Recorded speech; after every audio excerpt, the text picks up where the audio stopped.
Man has always dreamed of doing the impossible, from death-defying heroics to soaring high above the clouds. We may dream of being superhuman, but it's with the stroke of a brush or the ink from a pen that we can achieve anything.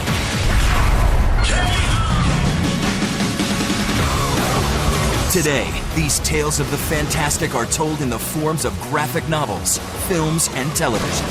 They are everywhere, but they come together in one place, Comic-Con. Every year for 4 days, 100,000 people descend on San Diego, transforming it into the launching pad for the next big thing. A celebration of sci-fi, fantasy, film, TV, toys, and most importantly, the comic books that inspire them. Once just considered a modest gathering of geeks, Comic-Con has become an undisputed cultural mecca. It's a massive gathering of the world's most rabid fans, biggest celebrities, and most important creators, all together under one roof, sharing new ideas and creations that will shape the future of entertainment. Today's indie webcomic could very well be tomorrow's summer blockbuster. Only one network takes you inside the sold-out convention center walls to get exclusive first looks at the newest movies, hear the most important announcements, and of course, celebrate comic books. We'll keep you ahead of the curve with the first and last word in what is and what will be pop culture. This is G4's exclusive Comic-Con 2010 Live.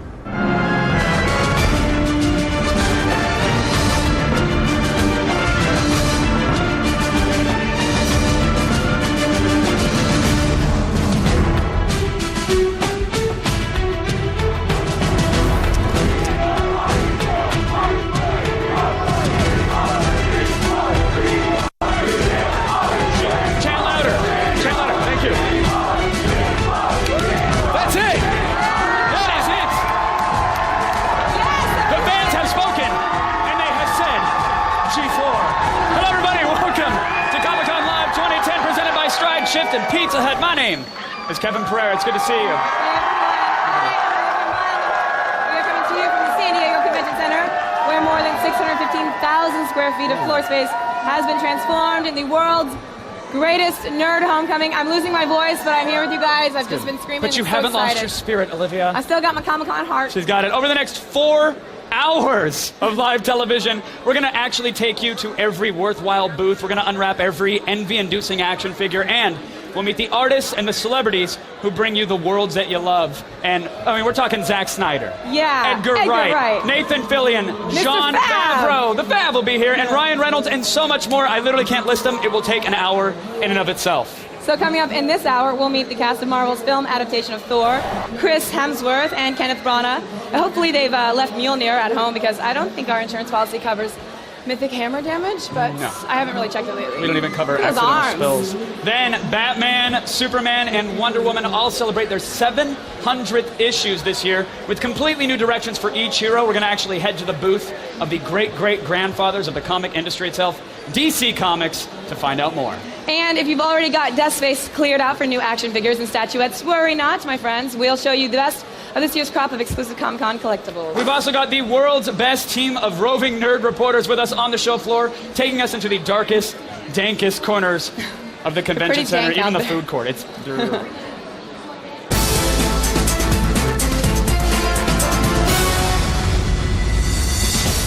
I'm here with my date at Nerd Prom, Voltron. I can think of no better person to cuddle with here in San Diego, but don't worry, this is only the tip of the Comic-Con iceberg. We have so much more for you. As for me, I'm gonna need a moment of privacy. Later. All right, I am here at the Tron Legacy booth with 2 people in black leather that smell a lot like other people's hugs right now. We're in the middle of the floor at Comic-Con. We're going to bring you all the movie stuff, all the TV stuff, all the comic book stuff, all the video game stuff, and more uncomfortable silences like the ones you're seeing right now. The mayhem has started. People are already in line for their favorite panels. I'm going to be bringing you some of the biggest stars, checking out the coolest things on the floor. I'm just going to be in the chaos in general. It's going to be sweet. Now this is the way to come to Comic-Con, in style. Comic-Con's full of awesome stuff like this. this Mattel exclusive Ecto-1 toy, or the original Ecto-1. I'm going to be checking out cool things like this all day long. I can't wait to show you guys what I find.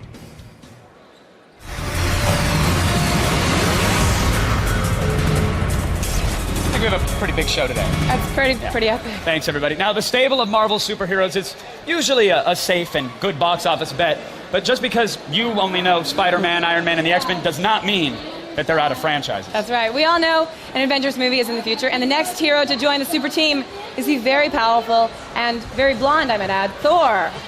Please welcome Thor himself, ladies and gentlemen. Chris Hemsworth is here! Yes.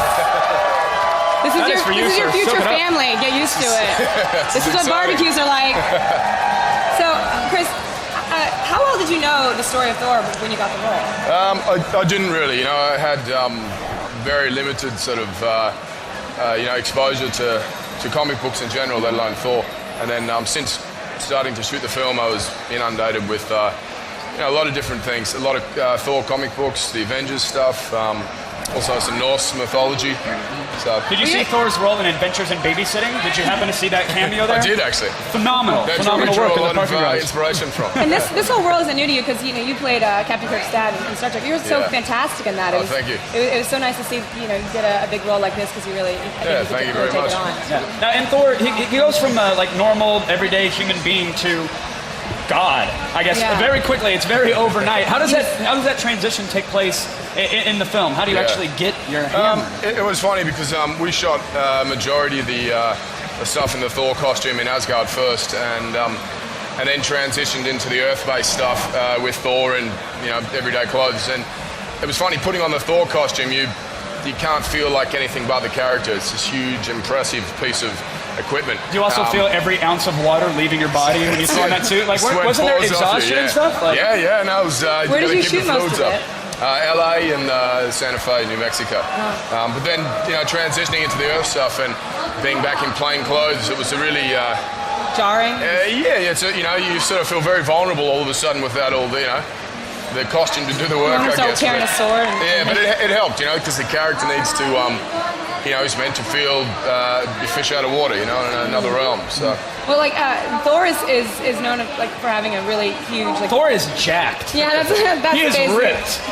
Did you have to go through a severe workout regime to just get ripped? Yeah, it was. Was that any prosthetics, or was that just all you? No, that's my arm. Yeah. Wow. Easy. Hi, I'm Olivia. No, what is it? Perfect push-up, P90X. What's Thor's secret? Are you doing P90X? South Beach diet. Kind of, Thor is doing P90X.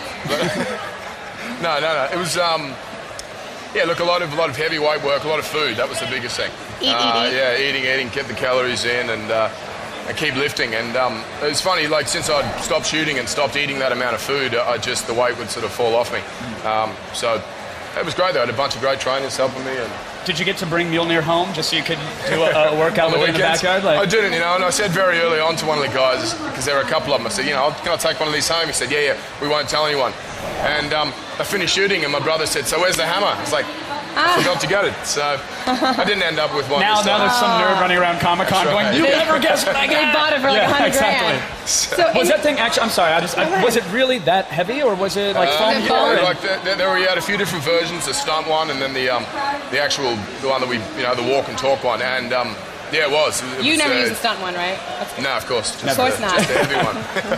So there's such an amazing cast. It's Anthony Hopkins. Yeah. There's Natalie Portman, Kenneth Branagh in directing.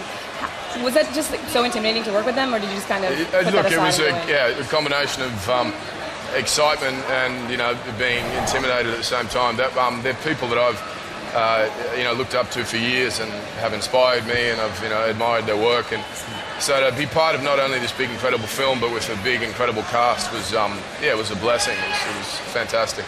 Well, Chris, everybody's talking about your role. They're all talking about Thor. Very quickly, how will you handle the fangirls? Will it be take a number, raffle? A raffle? Is that how you do it? I'm just curious. I'm trying to look for tips because this is your con. I know you just arrived, but soak it up because this is your year, sir, and we wish you the best with Thor. Thank you very much. It was a pleasure to meet you. Thanks for coming on set. Congratulations. Chris Hemsworth, everybody! Stick around, and when we come back, take it in. It's your people. It's your family now. We'll take another trip on the Rainbow Bridge to Asgard. Oh, double rainbow. The director of Thor, Kenneth Branagh, will join us on stage right after this. Stick around, everybody. It's Comic-Con 2010.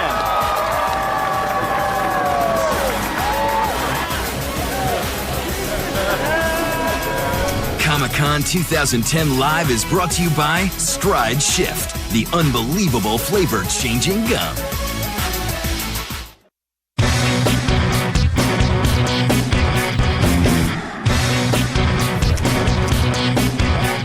House here. Well, I found a solution. I brought War Machine.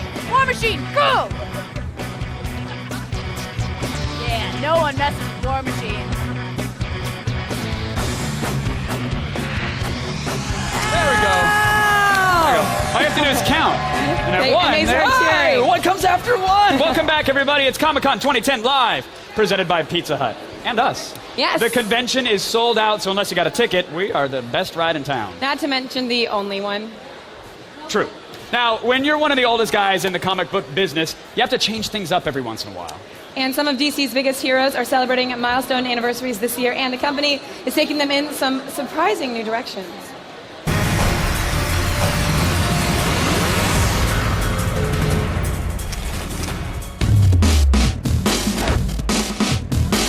I'm in the insanely crowded DC Comics booth, home of Wonder Woman, Batman, and Superman, all three of whom are going through some major shakeups.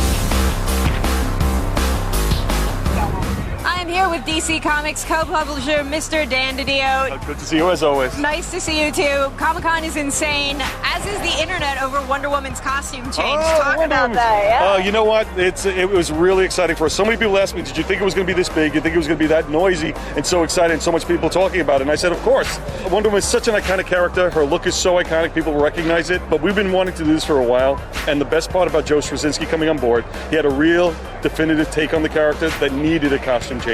So we found a way to marry his idea to what we wanted to change and look.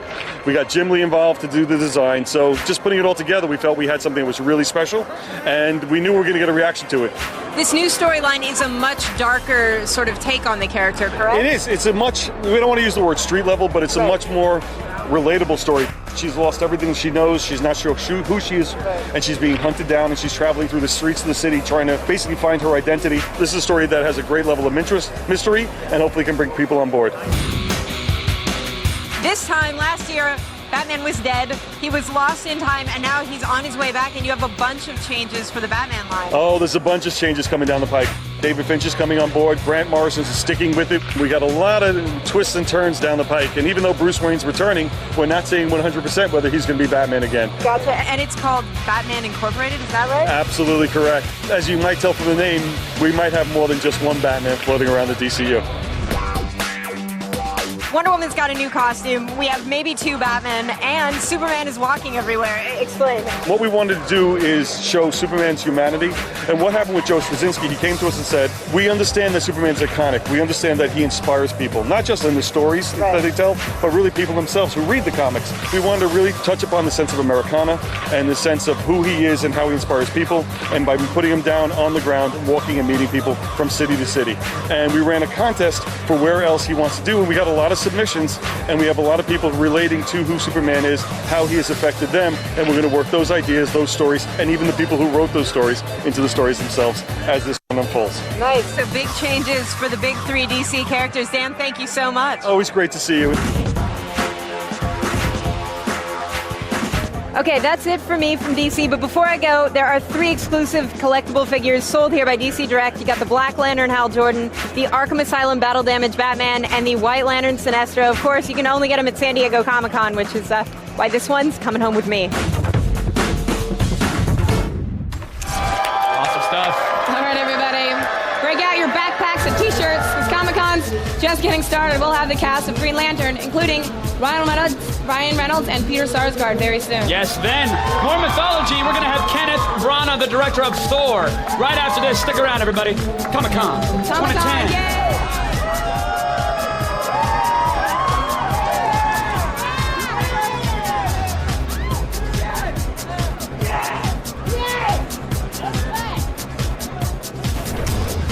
Comic-Con 2010 Live is delivered to you by Pizza Hut. Get your favorite pizza with the toppings you love for one incredible price.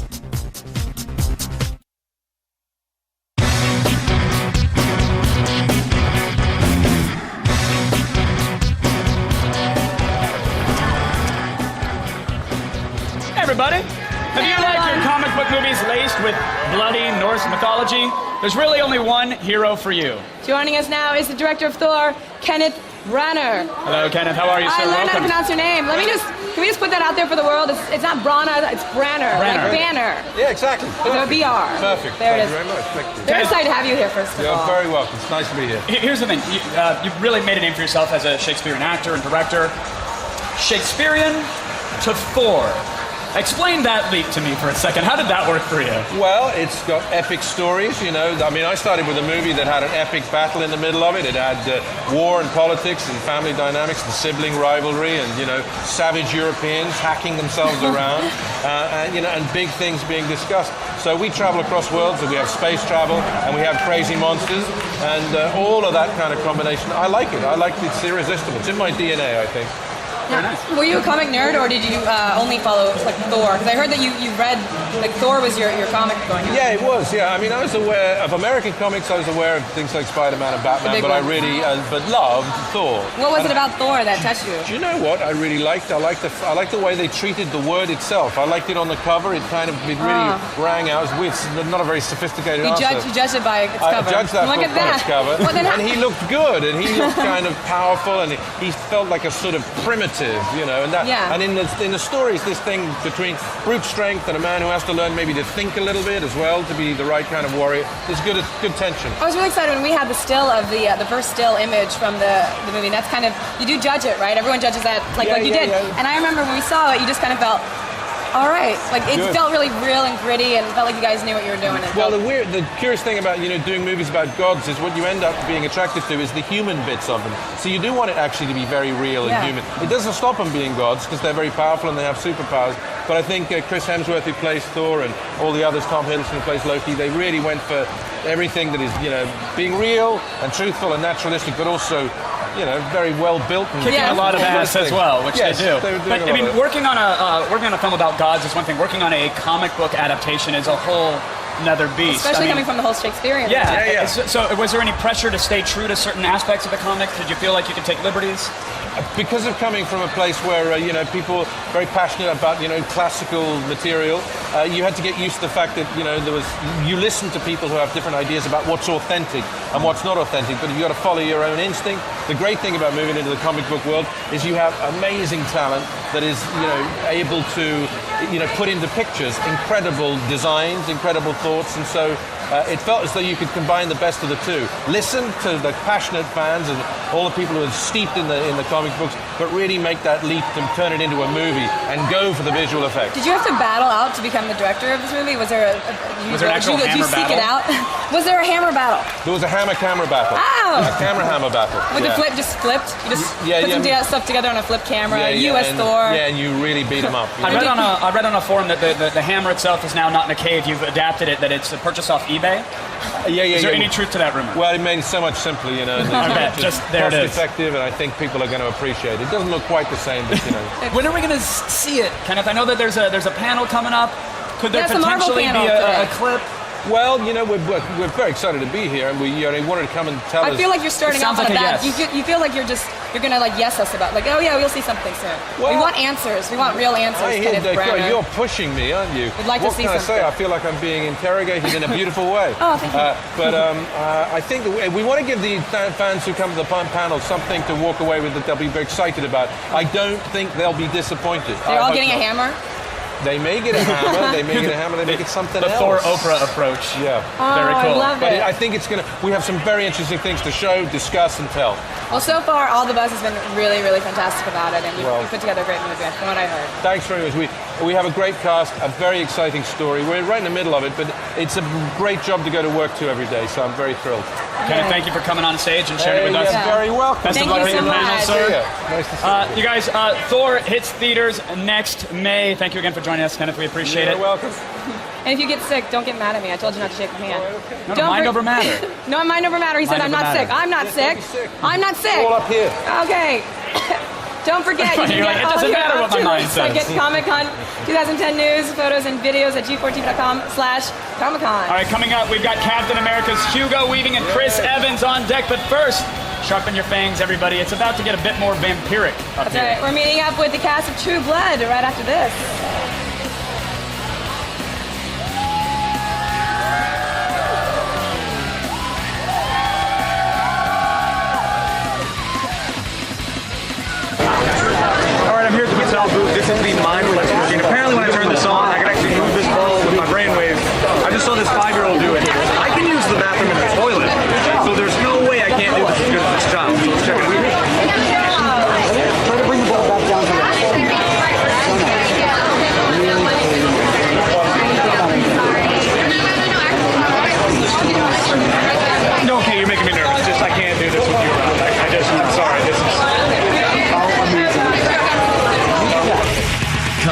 2010 Live is brought to you by the Butterfinger Defense League, ensuring nobody's gonna lay a finger on your Butterfinger.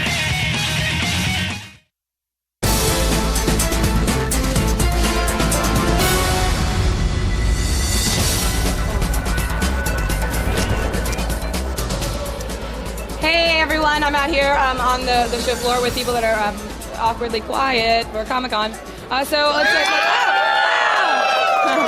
they were cued. So what's your favorite thing right now at Comic-Con? This is pretty awesome right now. This moment being on TV? Yeah, Being on TV means you're better than other people. How does that feel? that's true. Feels amazing. It's not true. It's not true. Oh, lady fan, how's Comic-Con for you? It's been so great. It's been so awesome. Oh, wait, I see Davo back there. Davo, what's going on? How's Comic-Con for you? Awesome. So many people here. It's crazy. How you doing? My voice is going out, but I'm having a good time. And what? Okay, let's see some. Oh, what about you, Bandana? How's Comic-Con? It's great. Best part of it's you. Aww. I don't know what to say to that. Let's go back up to Kevin. I'm up here. Let's go to me. Hey! Vampires are everywhere these days, folks, but not all bloodsuckers are created equal. I mean, on one end, you've got the sparkly, whiny crybabies of Twilight. On the other end, the Southern Gothic badasses of True Blood. Folks, please welcome Joe Manganiello and Kristen Bauer from True Blood. There's a disconnect. There's a Doppler, I think, as audio travels down, and then the people show their love and appreciation. Okay, good. But there it was. I know we poke fun at Twilight on here. I don't know if you guys are allowed to contractually, but the sparkly thing, not so much for me. You guys have hardcore vampiric S&M sessions on your show. You had one of the most shocking scenes where there was just a reversal of a head during a... Is that, I mean... Does that define the show, or is that just a little added spice to the soup? It's just another day at the office for us, really. Our show is a little more adult. I mean, being a werewolf on our show, we don't magically transform and then reappear with shorts on. Right. It's a little different. It's an essence of reality. When you get the script for something like that, though, is it just improv this? If you want to spin a head around, go ahead, or is there a True Blood kind of Kama Sutra guide to how scenes are going to be done like that? There's meetings and conferences and special effects guys and Pilates classes. I mean, it's really, it's an astounding amount of, I mean, I heard about that scene being shot. It was a 17-hour day of Steven having sex with the dummy, with Mariana Clemento, with her facing this way. With her, it's with the stuff blood. of True Blood legend, it sounds. It's Our just, writers are sick people. Well, it's all very well calculated. Yeah, and congrats on that. Yes, I like the notion you. that there's a Windsor Pilates class for vampires, though, just to make sure they're extra flexible. Gotta limber that neck up a little bit. And Joe, congrats on your character, by the way. I hear next season coming on back. Yeah, I'll see it is gonna now. So what's gonna happen with? Do you know what's gonna happen with your character next season? I don't know yet. Have they signed you up for Pilates lessons yet? Do you think that's in your character's future?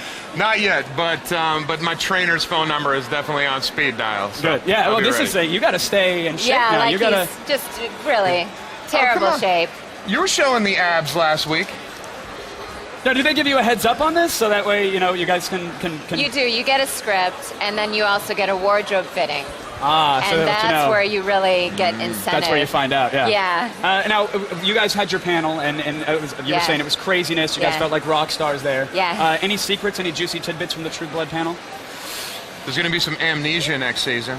Because we always wonder how much it's going to be close to the books and how much Alan is going to do his own thing. And so Alan did hint, he said next year someone is going to sort of lose his way, and someone else maybe possibly sees him in a little more favorable light. And do you guys know who that someone is? Or well, in the books it's Eric. Okay, but it may not be in the series, though. Well, he made a joke that it was somebody else, but they seem to be doing what's in the books plus. Gotcha. Right. And you guys are no strangers to the Comic-Con experience, right? Right. Is this, I mean, when you come here, your faces have wrapped the elevators of my hotel rooms. Yeah, that's not normal for me. That's not. I'm from Wisconsin. That doesn't happen when I'm awake. At Comic-Con, it's just another day at the convention, though. Yeah. But are fans generally pleasant? Do they try to stab you? Do they bite you? Yeah. Do they leap out from the shadows? What is the experience like walking the floor for you guys? So sweet. But we've got security people that when we just came in, I heard someone yell, "Make a hole." Right. Clear the line, clear the path. It's like POTUS is coming through. But when we've had interaction, it's been lovely, wonderful, sweet. Yeah, I mean, the fans are great. I mean, So, I love we're the fans. so appreciative. I mean, the fans are actually how I wound up finding out about Alcide. Really? So during season 1, a friend of mine shot me over this website blog where fans of the books were going online and blogging who should play the characters when they show up, and they're posting pictures of me as playing Alcide when he showed up. So that's actually how I found out about the That's books, how I awesome. started bugging the casting And how directors. casting realized. So Yeah. is that like is that 14-year-old kid that posted photos of you? Is he now your agent? Like, does he get a Yeah. cut? He should be Or if he's out there. you need him. You know, True Blood fan at AOL.com 10%. deserves 10%. Now you guys have shapeshifters, telepaths, werewolves. Obviously, now you're getting panthers. Yeah. Is that right? Well, I don't know. Is that out there?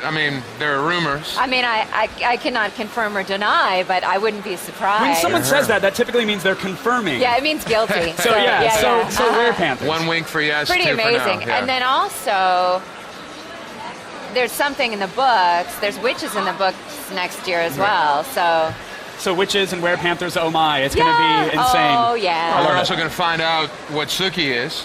Yeah. So and that opens a confirmed. whole door. Yeah. Will she forget what she is? Is it her character with the amnesia? How's this? No. We'll find out. I think Okay. she finds out and remembers. Good to know. Good to know. And Joe, real quick, I know it's been one of your dreams to play Superman. Well, I'm from Pittsburgh, so the city of steel to play the Man of Steel. And once again, there are people online that are blogging. They started this blog about me playing Superman, so, you know. Is it you late at night at 3 a.m. hitting the Superman message boards like, once again, this guy, I don't know, but he says really nice things about me. Whoever it is deserves 10%. Can we start a petition for you? With that, what can do we it. do to help you? I want to see that Save happen. Joe. No, make Joe. We have to make you Let's do it. Superman. Well, you guys, obviously, this is your home. You're surrounded by fans that love you, and I'm surrounded in elevators with your faces on them. So congrats again, Thank repeat you. fans. Thanks a lot, Thank you man. guys for Thank coming on you. the show. Thank you. We appreciate it. Thanks to Kristen and Joe for joining us. I love walking the floor at Comic-Con. You never know what you're going to find. You got shirts, you got toys, and you never know who you're going to run into. Like Danielle Harris from Godkiller. Oh my gosh, Danielle, how are you? I'm great. How are you? So nice to see you. So how's Comic-Con been for you? It's been so amazing. It makes me kind of wanna. Oh my gosh, I couldn't have said it better myself. That was awesome. Thank you, Danielle. Wow, let's see what else we can find. Sweet. So Comic-Con isn't just all expensive comic books and the inescapable scent of spray cheese. It's also about some amazing collectibles. There are tons of great desk toys here, but by far the most coveted and sought after are those with the label Comic-Con exclusive.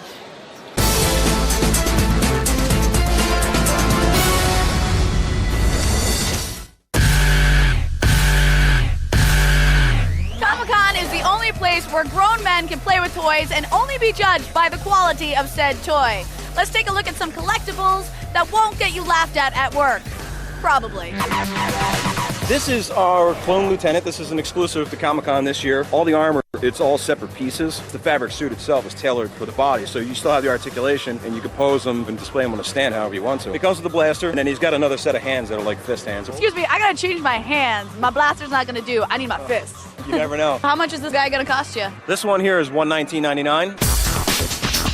This is the Guardian Predator from Predator 2. This specific one is done by a company called Hot Toys, and they're out of Hong Kong. And netting underneath it is all actual fabric netting. Oh. And then the mask comes off, and you can see here, he's got his full open mouth kind of look to him. The spear actually extends out. Watch your eyes.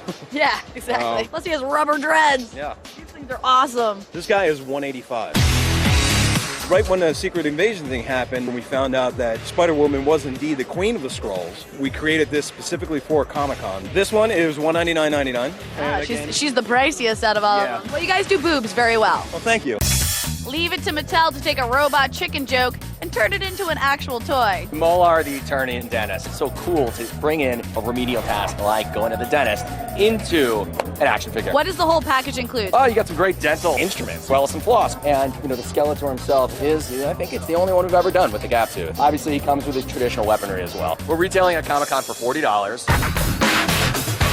Finally, the con's most sought-after collectible, it's Starro the Conqueror. It's the first time we've ever actually created a comic book cover in a package like this. It's actually issue number 28 of The Brave and the Bold. You get Flash, Wonder Woman, Green Lantern up top, Aquaman, there's Martian Manhunter, and Starro. the package actually comes to life. Raven the Bold, number 28. The alien creature, Starro the Conqueror, attempts to invade Earth. $50, get it at Comic-Con. Well, there you have it. Collectibles are obviously one of the biggest reasons to come to Comic-Con. They might break your bank, but at least they make you feel like a kid again. Okay, everybody, coming up, Scott Pilgrim's Jason Schwartzman and Edgar Wright will join us on stage, but first, it's time for some action movies. Yes, get a dose of adrenaline from the Expendables, and don't be afraid of the dark. Right after this, Comic-Con! Buy that shot.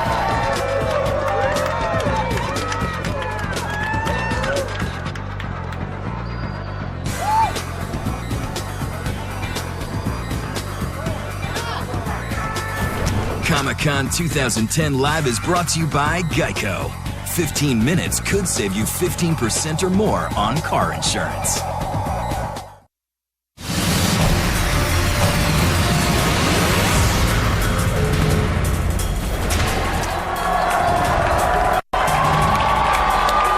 Hi, everyone. So Comic-Con may appear very young, but I have to say, it's actually middle-aged. Oh, yes, yeah. The convention celebrates its 40th birthday this year. So here's our This Is Your Life segment.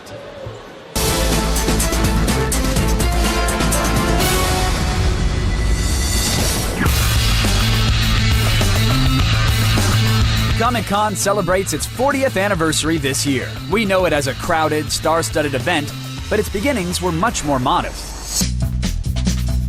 On August 1st of 1970, 300 fans gathered in the basement of the U.S. Grant Hotel for what was then called the San Diego Comic Book Convention. Although the setting was small, the big names were still there. The first panel boasted author Ray Bradbury, and 6 years later, Hollywood came calling when a young director presented his new sci-fi film Star Wars to the convention, a full year before its theatrical release. To appeal to these comic book lovers, George Lucas commissioned comic book artist Howard Chaykin to design an exclusive poster and sold it for a mere $1.75. When Star Wars opened a year later, it smashed box office records and established a marketing template for future movies. Gradually, the convention opened its arms to other art forms, including graphic novels, anime, video games, and yes, cosplay. Attendance boomed, nearly quadrupling by the 90s, and Hollywood took an even greater interest in the convention.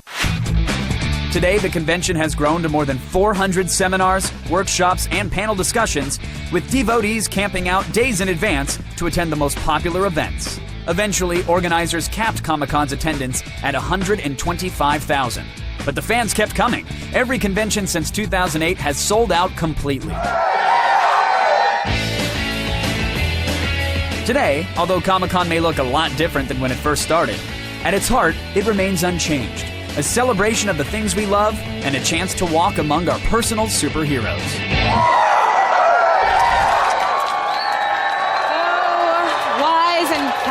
Twitter wall.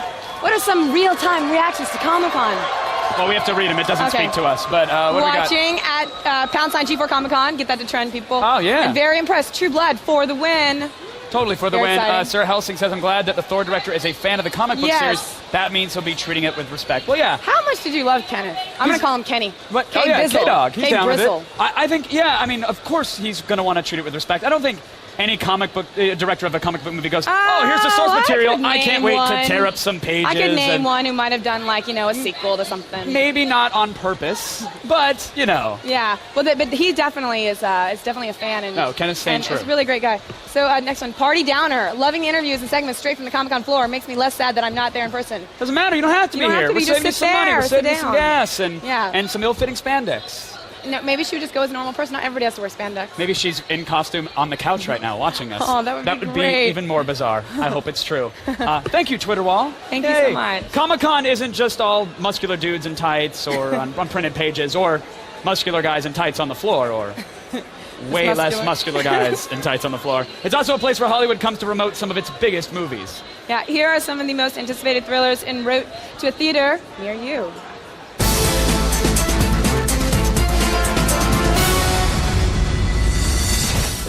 Okay, now that I've just seen what happened in After Dark, I don't want to see what happened before dark. But don't be afraid of the dark, on the other hand, with Guillermo del Toro. Now that's something I want to talk about. Don't Be Afraid of the Dark is trying to honor the classic elements of a horror tale. We're doing a movie that is not gory, that is not bloody, it's not profane or anything, but is incredibly scary. Nick Cage in 3D. Watch out. Drive Angry is a tale of bloody revenge that is going to visually blow your mind. Where is she? You're too late. First full moon. She's dead and hell's going to walk the earth. Hell already is walking the earth. All I know about this film is that it starts off with you breaking out of hell. What the hell is happening? Yeah, what the hell is happening? He is hell spawn. He's not like a normal man anymore. There's something else going on. Something a bit more mysterious than just simply anger. All right, so talk to me about what happens in this film. Yeah, it's Nick Cage plays a guy named Milton who's basically broke out of hell to seek revenge for his daughter who's been murdered and his granddaughter who's been taken by a cult.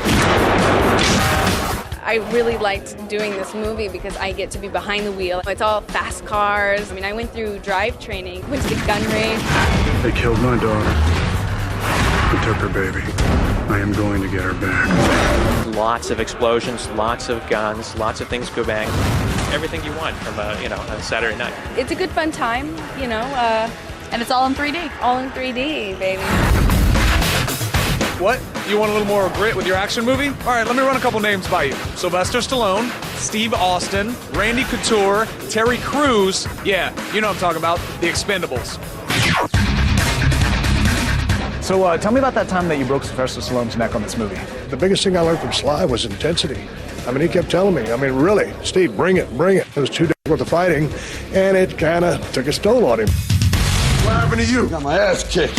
I think I speak for everybody when I say I want my balls back because they exploded when I watched this movie. Good compliment, man. Exploding gonads is exactly what we were going for. What's it like to bring it here to Comic-Con? I mean, these are the most rabid fans on the planet. Now, this is an action movie that you're kind of bringing here to these guys. You're throwing yourselves to the wolves here. I don't know if this kind of film has been around for a while, since like the mid-'80s, so I'm interested to see how the reaction will be. Because it's not as technical as, your normal so-called action film. It's more actually doable. This is the manliest movie ever made. Of all time. Of all time. You're welcome! Dude, check it out. Oh, he's got half a... Look at that. Oh, look at that. This is the Comic-Con nippledom. I wanted to put together something that the younger audience hasn't seen for a while, where it's just simple mano-mano and doing manly things, and I haven't been in it for years. Give this job to my friend here. He loves playing in the jungle, right? Right. Looks like Comic-Con is toughening up. With all these kick-ass titles, if you thought this place was for nerds, I think again. Are you crazy? Gonna kill me! I love it so much. Coming up, everybody, we've got some huge Marvel news that you won't hear anywhere else besides right here on G4. But right now, let's find out what's happening right there on the show floor.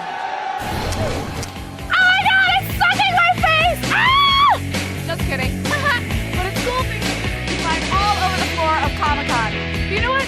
Collecting all this stuff can be really exhausting. I think I need a nice, long nap.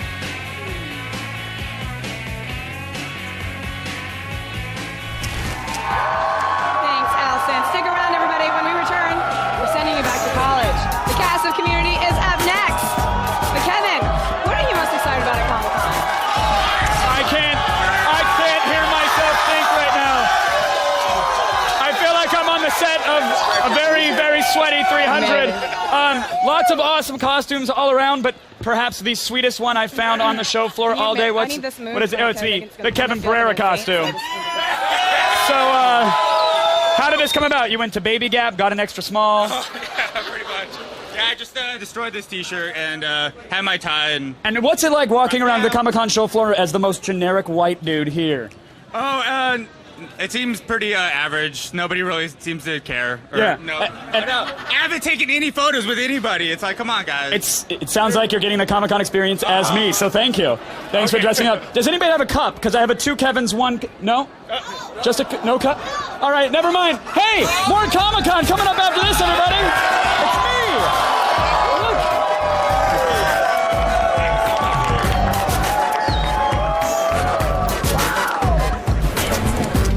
Comic-Con 2010 Live is brought to you by Axe Music. Unlock the experience at theaxeeffect.com.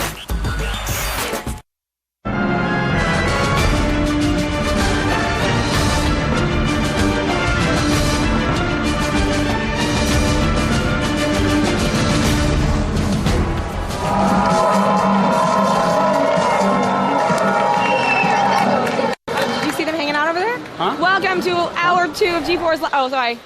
Cough drop. My bad. Throw it up to a crowd. That's a collectible. That's one of one. My cough drop. Oh. There it goes. Allison, don't take my cough drop. Shh, I'm doing a live show. What is going on Community. here? Shush. Hey, it's Comic-Con, by the way, Welcome to folks. hour 2 of G4's Live coverage. No, not yet. Surprise. Spoilers. Well, at Ready? least Joel And put his 3, pants 2. on. Hey, everyone. welcome back. to hour 2 of G4's Live coverage of Comic-Con 2010. Everything you'll be watching or reading over the next year is on display right here, right now. It's kind of like living in the future. Yes. Except with less lasers and more guys dressed like Sailor Moon, which could be the future. It wasn't We don't know predicted yet. that way in Demolition Man, but it could happen. Now, before we continue, we'd like to take a minute just to thank our friends over at Ubisoft for turning down their music for us. Their booth was a thumping. But look at their dancing to no music. How sad is that? It's That's actually, just as sad. It's still 10 kinds of awesome. It's just fun, but look, they're still having a good I time. want them to have more fun. Folks, coming up in this hour, we're going to sit Yeah. down with the cast and the director of one of the most anticipated comic book movies in years. It's Scott Pilgrim versus the World. Yes. Everybody's very excited for that. But then we'll meet up with the only customer service rep to get promoted to the position of super spy when the cast of Chuck stops by our very stage. And it's called Comic-Con, people, so we're not leaving the comics out at all. We'll scour the Image and Top Cow booths to find out what's up next from the companies that brought us Walking Dead and Chew. All right, one of the best parts about San Diego Comic-Con is your ability to buy original artwork. I'm here in the Alex Ross booth. This is one of the biggest artists in the industry, and check this out. You can buy the original sketch. That's going to be $1,500, or you can buy the finished final version, which is $15,000. But it's great. You can see his original pencil work. You can see his painted process. And best of all, new to San Diego Comic-Con only this year, $25,000 for this awesome Joker picture. The good news, they take credit cards. The bad news, my credit limit is not that high. Can I get it one more cue, Joel? One more cue, please. People from Community need to just sit Our in your next spot. guests are some of our Stop it, favorite Allison, people stop on it. television. Go. And it's not because we I'm all out of work in the control. same building. Please welcome Joel McHale, Allison Brie, and Jillian Jacobs from Community. Yes. And there's a nerd riot. Nerd riot. Congratulations. Community has been such a huge success. How are the fans treating you guys down here? It's awesome. I Yeah. think it's pretty awesome. They've Yes. been swarming, but then very polite. Like they rush up and then they're kind of like, they get, hey. Well, Joel, you raised your arm and summoned applause. Could you get them to flip Let's a see if I car do it and set it again. on fire? and- Master Chief. No. Yeah. See, there you go. Nothing. No, They don't recognize you with the arm. It's weird. But when ladies do it, it's Okay, much. ready? Yeah, Turn it's around. much- And you 3, guys 2, ladies, Gillian. good. I don't get what I the was missing too. ingredient is. I just don't get it. Yeah. We did have one crier. Just We one. did. Oh, we did. why? Why was he crying? She was overwhelmed. I think it was Donald. I think when Donald she made met cry. Donald. I thought you meant Donald was crying. I was Yeah, like, Donald. it's just the Donald convention's was overwhelming for him. Chevy then lost it.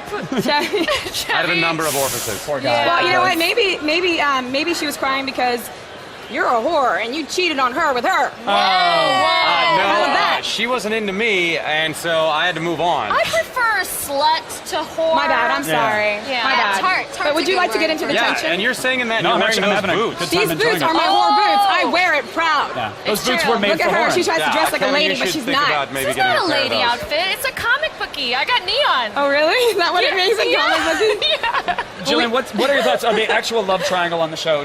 What are your thoughts on it? Are you okay with this? You know, I think the messier the better, and I think that we should add a couple more people into it. Yeah, why Girls not? or guys? I agree. I think animals Whatever. actually the way to go. Yeah, that's good. Horses. A Comic-Con exclusive, everybody. Yes. Bestiality Yes, coming to Community bestiality. very soon. Spoilers. NBC loves that. I think we could get a few more people in there. People think that Troy and Abed are sleeping together, so maybe they True. could somehow They get can involved. jump on. Are you involved in this, Joel? You're like, I think that. In the planning? She makes out with her, and your wife's like, no, honey, Yeah. scratching through all your scripts. Yeah, And my wife loves she's it. like How was cradling her work babies. today? Yeah, it was good. I thought Again, it was. we're having Oh, Betty excuse White me. on the show. I know. And I thought she could jump in the Oh, last yes. night. Oh, there you go. Well, that's what's so exciting. I'd like first crack at her, though. Oh, boo, I'll fight you That's for in your it. It's contract. gonna be Yeah, another battle between the two of us for Betty's, like, affection. I feel like that's said while clanking a lead pipe against her hand as she shows up to the set. Like, I get All first right, crack, Betty. everybody. Let's go. I've already been Betty, That's what we whipped do. by an elderly woman on the show. Yeah, that is That's true. Bent over her Did you not see wheelchair. that episode? I'm You surprised there wasn't guys smoke don't out watch there. every episode? Listen, Whipped by my a TiVo woman- overfloweth. I Whipped by a can't. woman in a wheelchair. You guys, with we're too busy Troy helping out the crying. people in the Gulf, all right, to watch see. TV. Really? That's what we're doing with our life. I That's what didn't we're doing with our realize. life. Was the whipping part of an homage to something else? Because you guys are down, like, I saw the Breakfast Club. Yes. Oh, Homage, yeah. which was nice. Yes. An Attack of the Show homage. Goodfellas. And then, Yeah, have we that's done an coming up. homage to That's Attack of the coming up. Show? We're about to. Yeah, we've done 3 of them already. You didn't Yeah, realize. no, I we- carry my water So- bottle proudly, my Attack of the Show water bottle. We wear these Right. mics through all the episodes. Oh, yeah. Yeah. But I want everyone to know we were talking about Betty White. She's going to be in your season premiere, right? Yes. Very exciting. Any hazing going on with Betty White? You guys haze her, she Joel, haze you? What are you gonna do? I did haze her. You did not. I hid the medication. It was a scare. We had a death scare, but Yeah. then it worked no, out. I We can't. all I mean, laughed. oh my so- gosh, I can't believe she's coming on. That's really I can't cool. believe she agreed. How I feel like exciting. we tricked her. She thinks In it's my SNL. Yeah. She's coming back for a second. She's like, where is she? We're like, where disguises? Chevy's there, there so we're will like, be- see if Yeah, the yeah, she original really cast. loved it. Yeah, She is. going back in time. She will be violent, but there's violence. That's all I'm Yeah, gonna say. she's kind of a badass on the show. Well, what else is going on next season? What else is happening? Violence with Betty White. Violence. We know dogs, lot of dogs, death. and Badassery. Dog, yes. Dogs, Armageddon. cats. You guys are just naming nouns? Small We're just children. I got lights, We haven't dogs, seen the scripts yet, so. Son. But I mean, Joel, this is so exciting for you. I mean, it's so Yes. cool because everyone has loved you for so long, and now we get to see you in this other role, and it's just so much fun to watch you Well, really I'm take no on something Olivia different. Munn yet, but. Well, I'm no Joel McHale, nor will I ever try to be. No, I set my bar very low, so I can always step over it. See? No. Well, if Seacrest is there, you can step right over. Oh, hey, That's we not love true. Seacrest here. You can bash a I love collarbone on it. Seacrest. Yeah. You've got the same hair. No, I can't. I'm just glad that we're in our second season. I know, I congratulations. can't believe we made it. So I didn't realize how difficult it was to get out of the first season. So we're thrilled. We're so excited. You guys are so awesome. We love you here so much. Kevin just wanted like- to pitch something to you guys, actually. No, actually, well, now I'm pitying you guys because now that you said you want to bring animals into it, I don't know if you've seen how many furries Perfect. and foxes and silver wolves are. yeah. My spirit animal is a silver wolf, so I'll gladly come on Mine's a squirrel. and unleash the trapdoor. That's Do they good. live together? wow. Are they They harmonious? could. In a special forest somewhere. Mine's a dung Meerkat. beetle. It's great. Meerkat. They live in feces. Yeah. Community returns to NBC in September. Thank you guys for joining us. September 23rd. Appreciate it. It's a pleasure. Thank you, guys. Oh my God! Television.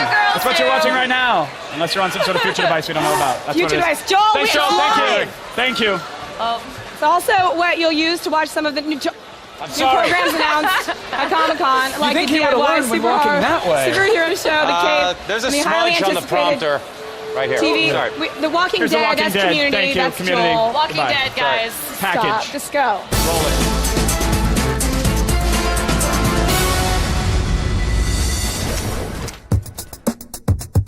Now that Battlestar and Lost are gone, the TV networks are hard at work to fill that empty void in our hearts. Here's a look at some upcoming TV series that are hoping to win us over. When do we start? Let's face it, when it comes to superheroes, it's all about the threads. And NBC's hoping to cash in with a new look in The Cape, which has actually nothing to do with this guy. I want to know the Cape's superpowers. What can you do that I can't? But there's no superpowers in this. It's grounded in reality. He's trained by, circus performers, and so he's swift with his hands and the art of illusion. So the cape itself is only as good as its user. So this is like the best pairing since Master Blaster. They're scales, huh? And the yellow brick road is that way. We're bad guys, but we're kind of like the petty bad guys. How hard is it really, though, to take down a man in a cape who has zero superpowers? We've got the illusions, hasn't it? Quickness of the hand deceives the eye. It's magical, and it's your imagination as well. He learns this from the best. Back up. I'm the Juggernaut, bitch. The wildly popular Walking Dead comic is coming to television. AMC's zombie adaptation promises to be as gut-wrenching as the book. Okay, so talk to me about Walking Dead for those that haven't read the books. What Robert Kirkman created in his books is a very character-driven zombie series. Well, it's about a group of people, including myself, who plays Rick Grimes. I'm a sheriff's deputy. Get shot, wake up in a zombie apocalypse. Well, I just want to do honor to Kirkman's material, and yet I want our series to have its own identity as well. There's a blueprint that came out with the comic, but there's going to be surprises. There are people that I would have thought would have been dead by now. There are people that I thought should still be alive if they were going by the comic. There's kind of really no telling. The zombies are a huge part of it, but it's really about the people. There are no rules. I mean, that's the question that we all are kind of faced with day in and day out. So is this super gory? Yeah. Zombies, superheroes, somebody out there is definitely listening to the fans at Comic-Con. Now, somebody better listen to me and get me out of here. How much do you love those guys? So good. You and Allison Brie. One time, Allison Joel Pereira. McHale looked at me in a hallway, and then when I actually locked eye contact, face-palmed me right into the wall. Greatest day of my life. It's a monster. Coming up next, everybody, we're going to take you through some of the best comic books on their way to the silver screen, including The Green Hornet and Priest. Oh, you guys, I love Comic-Con. I love it so much. The con Let's come loves back. you. Come back for more right after this. I love it. The con loves I love you. it. I love you. I love you.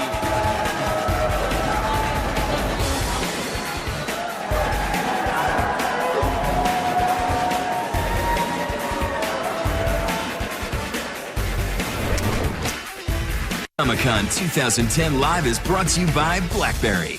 Connect in real time, anytime, on BlackBerry Messenger.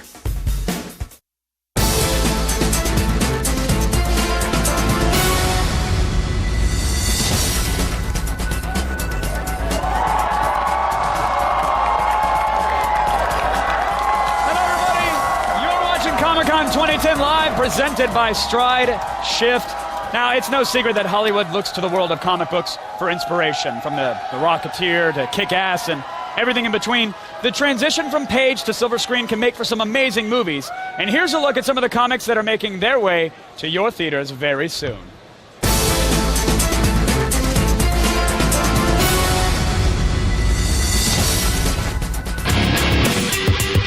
All right, here at Comic-Con, there is no bigger draw than a bunch of kick-ass actors in comic book adaptations. We don't like to wait in line. We're bringing you inside these press rooms right here.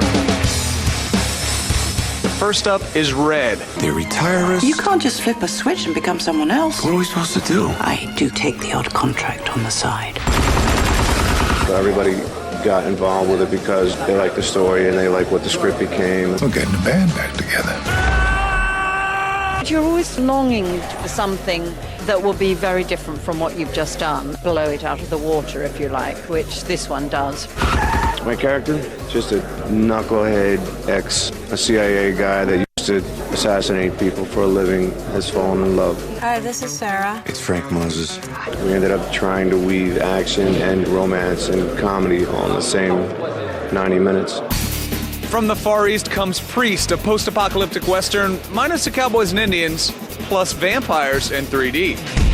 What are you thinking about in that poster? I was probably thinking, get me a drink and get me out of here. What exactly is going on in Priest? A man's niece is kidnapped and he goes chasing the kidnappers. But in this, he's a warrior priest and they are renegade vampires. At its heart, that's the motor, is will he save her? If vampires did indeed exist and they rose up against us, could you protect me? I'd definitely protect you. I've grown quite fond of you. And Can we? You want to try? Yeah, a little bit.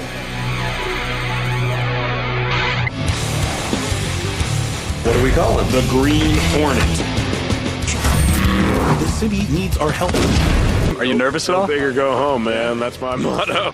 Here's what will make us different. We will pose as villains to get close to the bad guys. We're big comic book fans, so we're not out there to make a comic book movie. I want the head of the Green Hornet, and I want it tonight. Action does not contradict character. My hope that we arrived at an entertaining combination.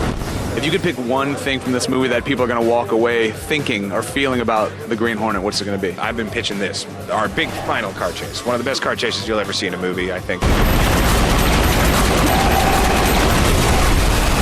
think when you hear me and Michelle Gondry are making a movie together, it's impossible to really know what to expect, but really made an interesting, cool movie that people will hopefully like. Comic book adaptations keep rolling out. We're going to bring you guys all the latest news from the floor as it unfolds, you greedy bastards. As for me, well...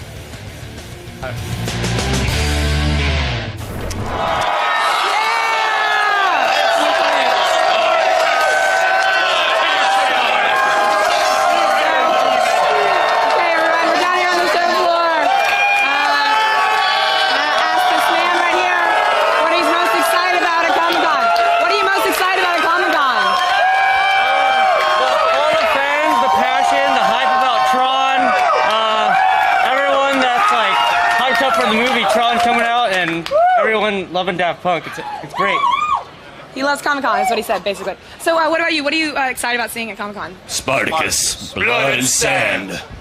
Okay. So did you get any fun collectibles or anything like that? Spartacus, Blood and Sand. September 21st on Blu-ray and DVD. Prequel, Did you guys get any fun fried foods or anything like that? Spartacus, Blood and Sand.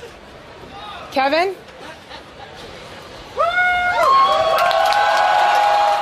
Good job, guys. I didn't know Spartacus was Australian. Wise and wonderful Twitter wall. What are the folks at home saying about Comic-Con? We heard from them here. We say, I want to see more about Tron and if Daft Punk showed up. Well, you just saw some of the best cosplaying ever in those Daft Punk costumes downstairs. I think those helmets were like 10 G's, lighting up and looking awesome. I did hear a little rumor, a little birdie, not a Twitter bird, but one landed on my shoulder and said that there is a chance Daft Punk is performing somewhere around the convention tonight. Of course, we'll let you know if that's happening, and then we'll all cry together because none of us will be able to get in. We have I'm at work and can't watch G4's live coverage of Comic-Con sobs. Aw, I'm sorry, Jason Carter, but you work to have fun, and the most fun you could possibly have is watching Comic-Con on G4, so you're doing it wrong.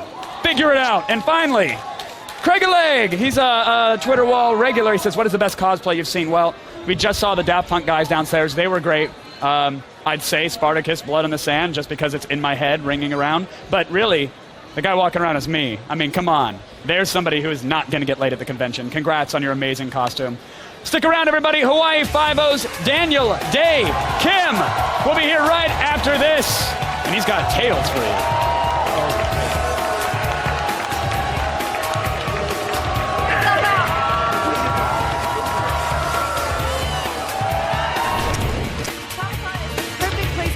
On geek gear. Like t-shirts, you can find the perfect one to express your inner nerd. No. Cute, but no. True, but no. Perfect.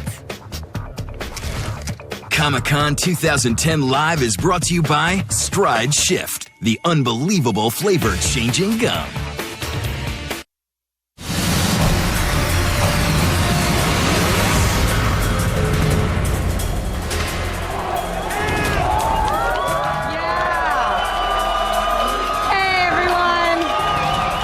Exciting to be here.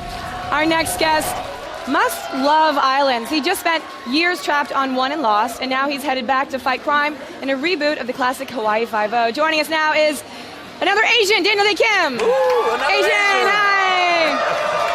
Daniel and I we're both over here coughing together. We've got the nerd flu together, and exactly. We hope that our sicknesses will cancel each other out. We'll just be healthy by the time you walk away.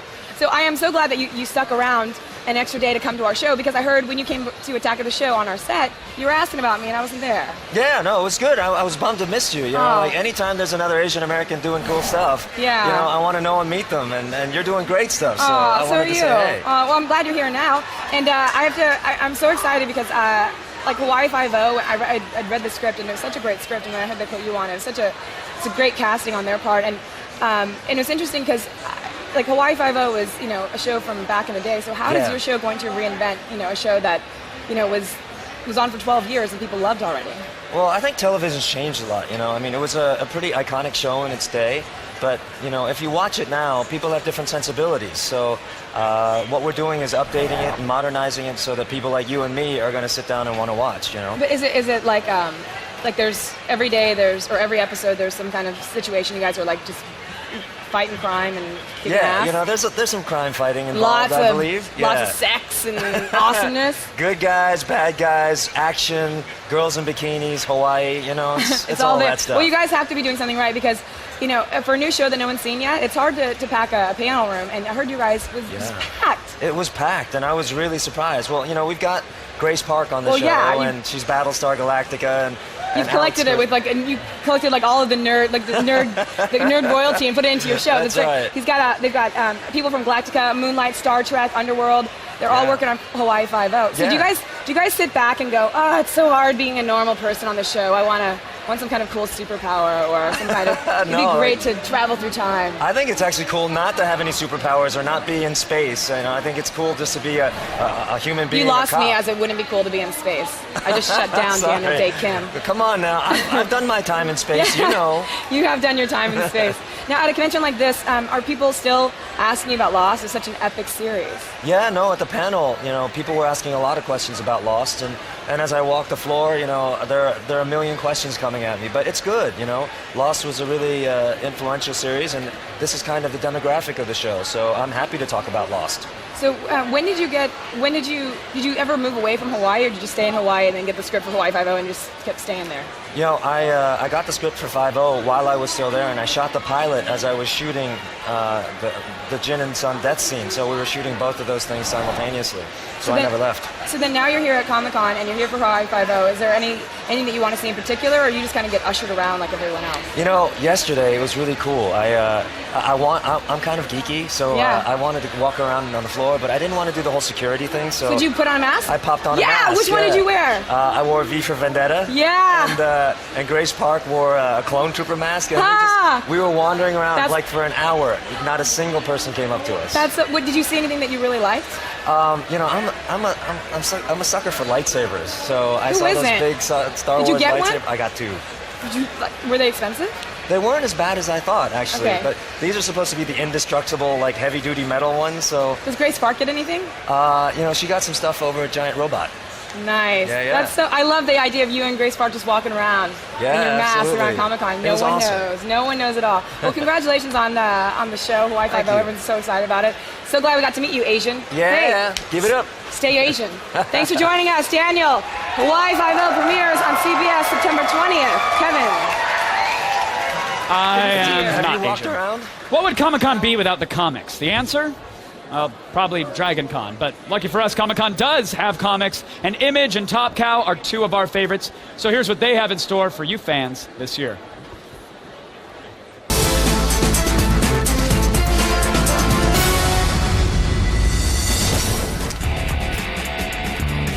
I feel like a fish trying to swim upstream. Basically, I'm looking for the Image Top Cow booth where we have a bunch of breaking news for you. It's behind me, isn't it? Yeah. For almost 18 years, Image has been putting out creator-owned comics like Spawn, The Savage Dragon, and The Walking Dead. And this year, they're announcing some new titles in their lineup.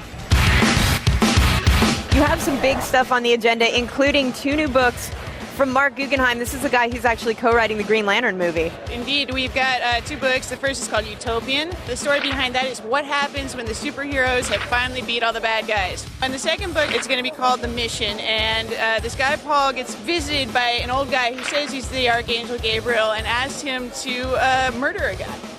And so he's trying to come to terms with that. And you also have a title that's kind of an import, right? Yes, it's a new title. It's coming out in December. It's called Daomu. Okay. It's a comic book from China. It's about a group of tomb raiders who go into tombs and take things out of tombs to sell. So we're going to be translating the first English translation of the book. Image's partner studio Top Cow is famous for titles like Witchblade, The Darkness, and Wanted, but this year they're adding a few new faces to their lineup. Tell me, you guys have 2 big announcements this year. Yeah, so we're announcing pilot season 2010. We've kind of taken the idea of TV pilot season and mashed it up with an American Idol style competition. Okay. So 6 different books come out, single issue of each one. People go online and they can vote, and then the winner gets a full series. So we've got Crosshair, which is co-created by Mark Silvestri and Jeff Katz. We've got Forever, the Asset, which is written by me. 39 Minutes, Midway Earth, and then 7 Days from Hell, which is created by Rob Levin and Brian Edward Hill. a fan favorite is coming back.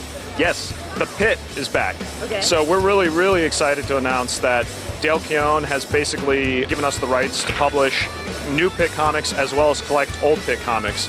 And we haven't announced it yet, but we've really got kind of a creative way to bring Pit back into the Image and Top Cow universe. And he is going to be a Top Cow universe character, so he's going to interact with Witchblade, Darkness, the whole kit and caboodle.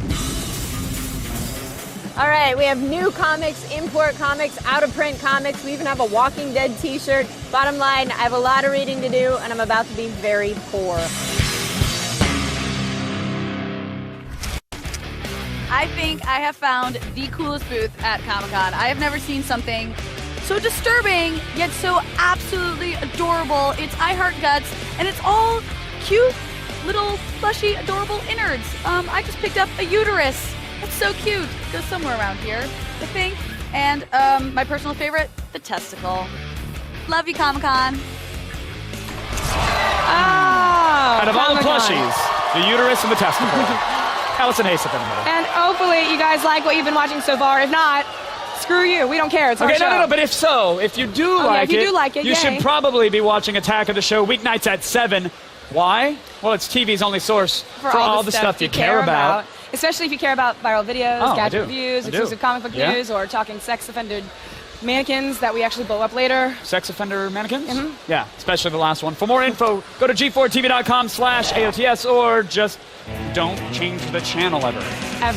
We still got 3 whole hours of Comic-Con left. Can you believe it? 3 whole hours. Really? 3 hours of Comic-Con layoff! Yay! After the break, we'll reunite with some of the only Geek Squad members who are actually supposed to be looking through your personal files. Zachary Levi and Joshua Gomez of Chuck, a little show you know something about. Yeah. We'll be here right after this. Stick around, everybody! What?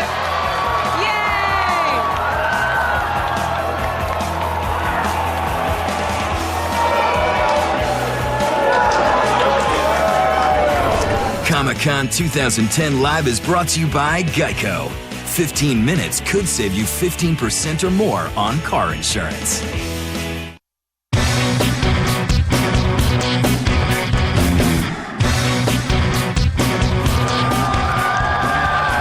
back to Comic-Con 2010 Live, presented by Pizza Hut. Right now, let's travel to a world where big box electronics store tech support guys can become world-class secret agents and apparently doo-wop dancers. They're not being... What was this? How often do you really work that out? Zachary Levi and Joshua Gomez, everybody from Chuck. You guys, I know you're moderately happy to be here, but I know your heart is at this Just Dance 2 stage. Yeah, by the way, it's not just Dance, it's like Tron Just Dancing. Look at that thing that's up right now. It's very weird and neon fives. It's amazing. But we'll let you get back to the dancing as soon as possible. Good. But first, we have to grill you about all things Chuck. Absolutely. Yeah. Well, I'm excited you guys are here because apparently we're working together now. Yeah. So That's right, Greta. I don't have a dance, but I'm still excited. I'm really excited. It came out, but actually before EW put it out before my mom even knew. So then I get a call from my mom. Okay. Awesome. My mom's following me on following Twitter.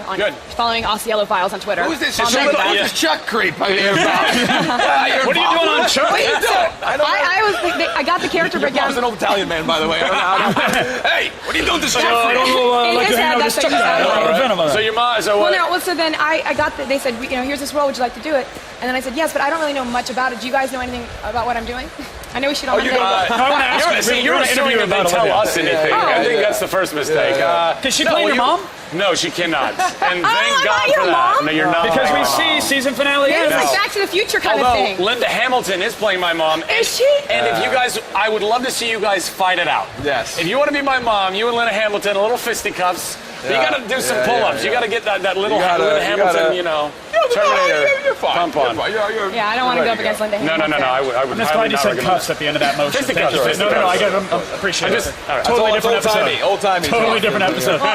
You guys, after, what was it, season 2, there was some concern. Maybe Chuck was going to go into a very bad place, and then the fans rallied. Yeah. They formed alliances. This is awkward for you guys to talk about. You guys they got riot cannons and shields. No, I know it was a dark time, but the fans saw you through to the light, and that's what's important. Are you seeing that here, like that overwhelming support of fandom? Man. We love these guys. We love you guys. I love you. They rallied, they fought, they were vocal, they bought sandwiches, they bought tons of sandwiches, and it resonated with Subway, and it resonated with the network in the studio, and we got another shot, and now, you know, they didn't have to buy so many sandwiches this year. We came back, and it wasn't so close, but it was still close. I mean, you know, we're plugging along. We're doing what we can. Now there's no stopping you. No. No stopping. I mean, except for cancellation. No. After my episodes. Then right, after your episode. After I do my thing. No, they would never cancel After you. Linda and I duke it out. Right, fisticuffs. Bringing it back. Speaking of being badasses, at this point in the series, both of your characters have decided to become real-life spies. So does that mean more stunt work, more looking like you know what you're doing? More action? Slash? I hope, yeah. That's my favorite part of the show, and I finally, last season, got to be a part of that more, and now... Joshy in the action. You're signing up for the action, buddy. Signing up for the action. Did you get to pick your stunt double, or are you doing them all yourself? It's apparently Cheech Marin. I don't know. I'm very fortunate because it's going to work out great, I think. Well, I'm excited about that. Yeah, what's the craziest stunt you guys have had to do on Chuck? As far as stunts are concerned, I don't know, dangling off of like 7-story buildings, and you know. Oh, look how he's just like, oh, whatever, you know, like I put my life on the line, but it's no big deal. Whatever, I got that. We have an incredible stunt coordinator and stunt crew, and I trust them with my life. So I shrug it off because I don't feel like I'm ever in danger. You got like 7,000 wires holding everything together. You're good. Yeah. You're good. And also, you're just a man. That's why you shrug it off. You turned into Olivia's Italian mother there when you were describing her. Like, look, have I taken a fall? Maybe. Maybe I have. Chef guy. Is he Everyone's like, what happened to Chuck this year? Like, got this accent. Zach, apparently I have all the downer questions today. We found out your father, Scott Bakula, rogue spy. Fortunately, he was taken out. But how does the rogue spy element play into this next season? Are you going to be taking care of old debts and old vendettas? Yeah, I mean, kind of, yeah. I'm continuing the journey to find my mom. At the end of last season, we find out he was trying to find my mom, who disappeared a long time ago. And so I've kind of picked up the torch on that mission, and I've employed my best friend to help me in that crusade. And so it's going to be a whole season of us, you know, putting clues together and trying to find where Mama Bartowski is, you know? And Joshua, have you slipped the writers a 20 or a Chris 100 to get the makeout scene with Olivia when she comes on? Is that... Wait till you get the new pages. Is it legal if it's in crayon? That's weird. Oh, these are okay. No, yeah. Wait, Josh, there's no cameras. No, that's all right. They should Chuck on a flip. Look, I made some artful sketches of what the scene should look like. I storyboarded it out for us. I love it. Well, we're so glad you guys are back for yet another season. Thanks for gracing our stage. So excited to hang out with you guys. I know. Part of the NBC family. It's very nice. The 4th season of Chuck starts this fall. Do you want to say something? I just want to say it starts this fall on NBC, and I want to thank Zack and Joshua for joining us. Thank you guys. Hey, go back and dance. Go back and keep dancing right over here. Dance right over here. Go dance it off. To your folks. The folks are there. There it is. Thanks, keep guys. dancing it. It's pandemonium on the stage. Well, the writers, here, do you want to? Okay, no, he's going to dance. Well, the writers and artists and the creators take center stage at Comic-Con wearing a costume. It's a good way for fans to grab a bit of the limelight for themselves. And here are some of the best from this year. They're hyping the crowd. I love it.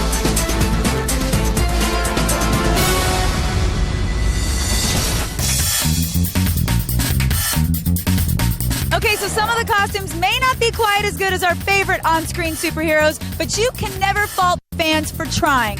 Basically what I'm saying is, yes, you can! Yes, we can!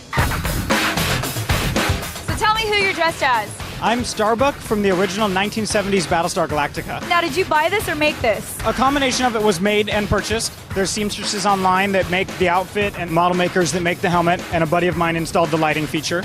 I picked Wonder Woman because she's always been a favorite classic character of mine, and I've got long dark hair, so goodness, why not? How about you? How did you pick Batgirl? Batwoman, actually. Excuse me. Excuse me, I got corrected. I receive it. I just love Kate Kane and her dynamic of being an angry Jewish lesbian out for justice. Say my name! Say her name! It is Batwoman! Out of all the costumes you could have gone with, why Link? Well, I had to do Link because there's not many guys that actually represent Link. All the Links I see are female, so I'm like, well, gotta do them justice. Did you guys make these costumes or buy these? He actually made them. You made them? Yeah. These are great. How do you stay fresh and not smell funky? Cover it with a cape. Cover your scent with a cape. That's the best advice I've ever gotten at Comic-Con. I found Ghost Rider. I'm a little scared. I guess I shouldn't be too scared because I haven't really done anything bad today. Well, good. That means I don't have to take your soul. Okay, we've seen some amazing costumes here at Comic-Con, and for me, the costumes are my favorite part about this place. It's what makes Comic-Con, Comic-Con. So, you ladies ready? Yeah. All right. Beam us up, Scotty. Scotty? Guys, huge Comic-Con exclusive. I've been talking to everybody. This Chimera behind me, it's a freaking robot in disguise. I don't know if it's an actual robot or not, but that robot told me it was, and I am not trying to argue with him. You guys can see all the best Comic-Con 2010 clips anytime, anywhere, right on your iPhone and iPod Touch. Download the G4 iPhone app now at g4tv.com/app. Stick around, everybody. We still got tons more Comic-Con to cover. Coming up, we'll actually have more on what may be one of the best comic book adaptations ever made. People are hyped for this. Some have already seen it. They say it's great. Yes. Scott Pilgrim versus the World. Jason Schwartzman and good friend Edgar Wright, good friend of the show, will be here right after this. We get to see him a lot.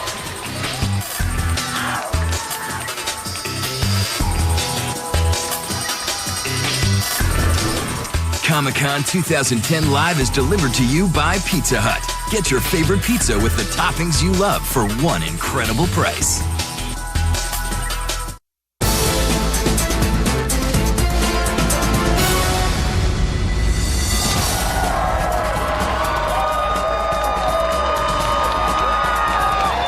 Oh, down here.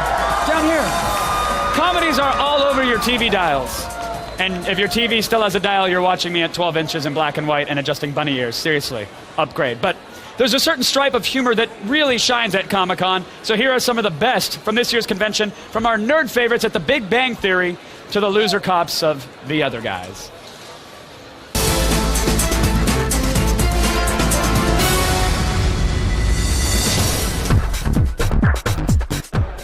Books, costumes, toys, Comic-Con. It's impossible to talk about all these things and not mention a little show called The Big Bang Theory. Hey, Sheldon, are you and Leonard putting up a Christmas tree? No, because we don't celebrate the ancient pagan festival of Saturnalia. Do geeks really have this many girl problems, like, in real life? Who doesn't have many girl problems? Even he does. Is it easy for you? No. Never mind. Steve Wozniak's going to be on the show. That's awesome. Only know who it is from Life on the D-List. He worked for a little company called Apple. Oh, maybe he can bring me a laptop. Sci-fi. I love it. For life. Sci-fi. Live long and prosper. Live long and prosper. Nanny. Nanny. That nanny is a little nasty, though. I know, it kind of is. Wow, I'm not really sure what just happened there, but I had a blast. Sci-fi. The Other Guys is getting a ton of laughs on the show floor this year, so we tracked down the stars of the film to find out what's so funny.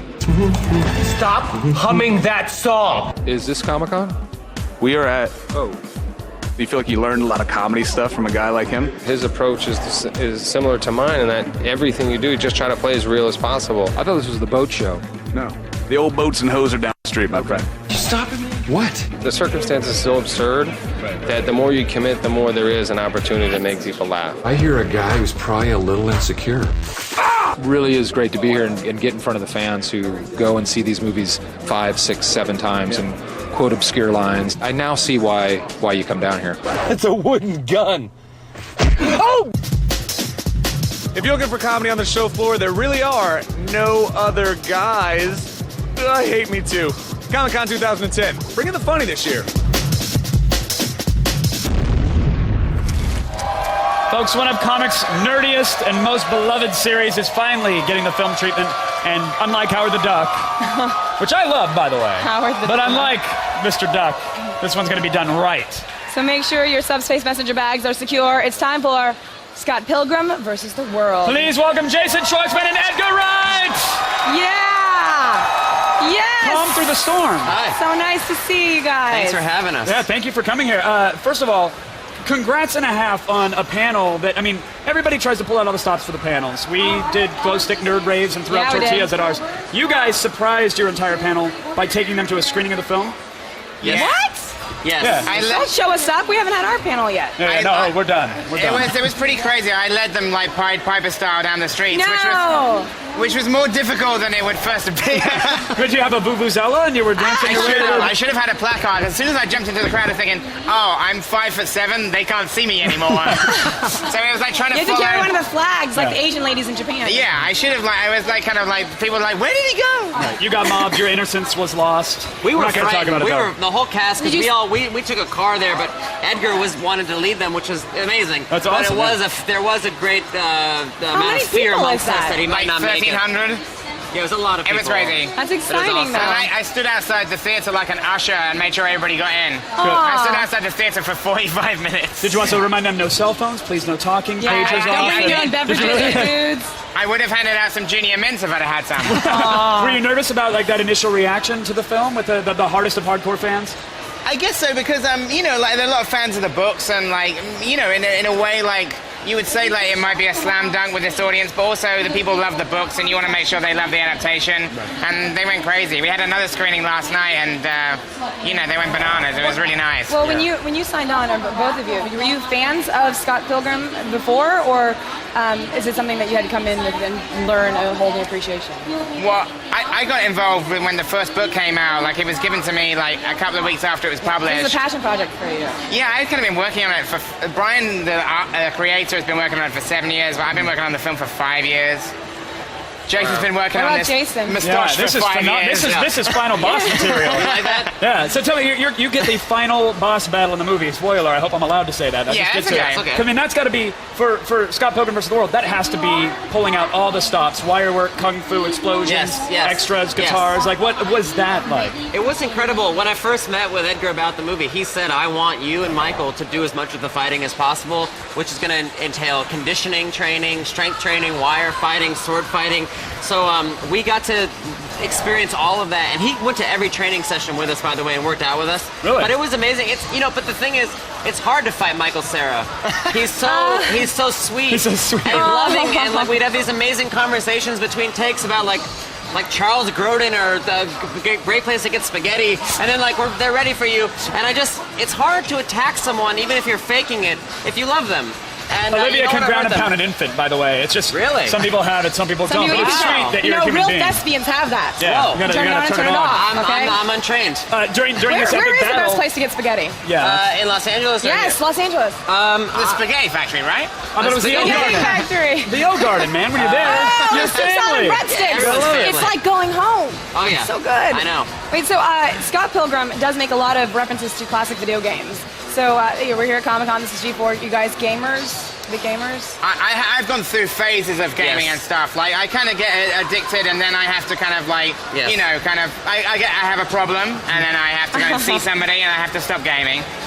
So I've been off the wagon for a number of years, but I'd say Sonic the Hedgehog would be a formative kind of. What about you, Jason? My favorite all-time game for some reason is an old Nintendo game that you might know called Breakthrough. Yes. I always loved Breakthrough. For some reason, it just Do you still have it kicking around, blowing the cartridge every now and then to get it going? Shove it in and stick it down really hard. Absolutely. Why is that a method for Why Nintendo? is it so testy? Why was it so naughty? It's like a lever. I miss the days of this electronics is broken. Is that how your levers are? You just stick it in and shove it down. Blow really hard. Sometimes you got to blow on them to get them going. Come on. True. Sometimes. Edgar, real quick. I know you're also working on Marvel's Ant-Man. Oh yes. Is it? Well, I haven't I've been working on this film non-stop for 2 years. I'm a terrible multitasker. So basically, once the film is out and stuff, I'm going to return to writing that. But there is no more news. Like, I have no exclusives. I'm not going to run onto Hall H and sort of say, I'm playing Ant-Man. No. You're here for Scott Pilgrim and everyone loves it. That's news enough. Oh yeah. And this mustache is awesome. You like it? High five on that. Thank you. I love that. We'll let you get back to your classic NES games, sir. Thank you, great. Thank you guys for joining us, and congrats on the film. Thanks, it really good is. to see you. Thanks for having us. I appreciate it. Jason. Bye, everybody. And Edgar, everybody, Thank you so much. You both get 500 XP for this. Scott Pilgrim vs. the World comes out on August 13th, but now, let's check back in on the show floor and see what's happening. One of the coolest things about Comic-Con this year is that it's the Star Wars The Empire Strikes Back 30th anniversary. You know, the movie that introduced us to one of the baddest characters of all time, Boba Fett. And now I get a chance to pose as a Star Wars collectible. Collectible. Now, maybe you came to Comic-Con dressed as a ninja, but do you think you actually have what it takes to be one? Because it's slightly different. It's a little bit different. On August 7th and 8th, G4 will hold open tryouts at Windward Plaza in Venice Beach, California for American Ninja Warrior 2. And the top competitors will get to go to Japan. For the first time ever, G4 is giving you the chance to become an American Ninja hero, and total victory wins you $250,000. That's real dollars, by the way. First time this we've isn't given like out Microsoft money. points or tickets to redeem at a counter for a Switchblade We're not giving you swag, we're giving you cash. $250,000. But don't worry, if you're more of the sit-and-watch type of ninja, we'll have a full-on fan experience set up for you. We have grandstands, mini courses. Of course, there's stuff to buy. Chill. Head on over to g4tv.com/ANW2 for details on how to compete and, all that boring legal stuff. Yada, yada. But you need to know it to win the money. Coming up in the next hour, we'll head to the Marvel booth to see what's in store for their stable of misfits, mutants, and heroes. All that and much more when we come back to Comic-Con 2010. Oh, I love it so much. Live. Oh, it is live.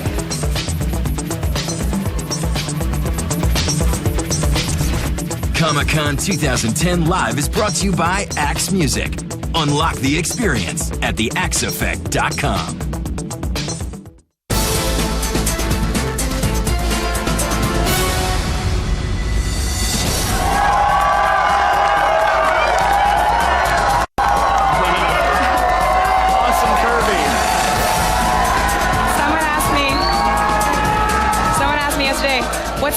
What's the craziest costume you've seen? And I said, I can't really say because it's kind of weird if you're not wearing a costume here. Yeah, the craziest thing is someone walking around in plain clothes normal. these days. Hey, welcome back to Comic-Con 2010 Live, presented by Stride Shift. And congratulations, you've just made it to hour 3 of our coverage from the convention floor.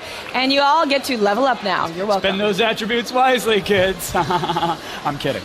We still have a lot of show left to get through, including appearances from Nathan Fillion, Chris Evans, Hugo Weaving, and Joe Johnston. They're going to be here. Yes, coming up in the next hour, we'll also meet the superpowered clan of ABC's new show, No Ordinary Family. I cannot wait for that. Then we'll tune up our light cycles and get ready for Tron Legacy. And we'll hear from the color-coordinated cast of Green Lantern. If you're wearing anything yellow, please change into something else, because that's not cool. Thank you. But first, Marvel Comics is known for giving us some of the world's most famous superheroes. Yes, and now they're ready to give Thor a very big year.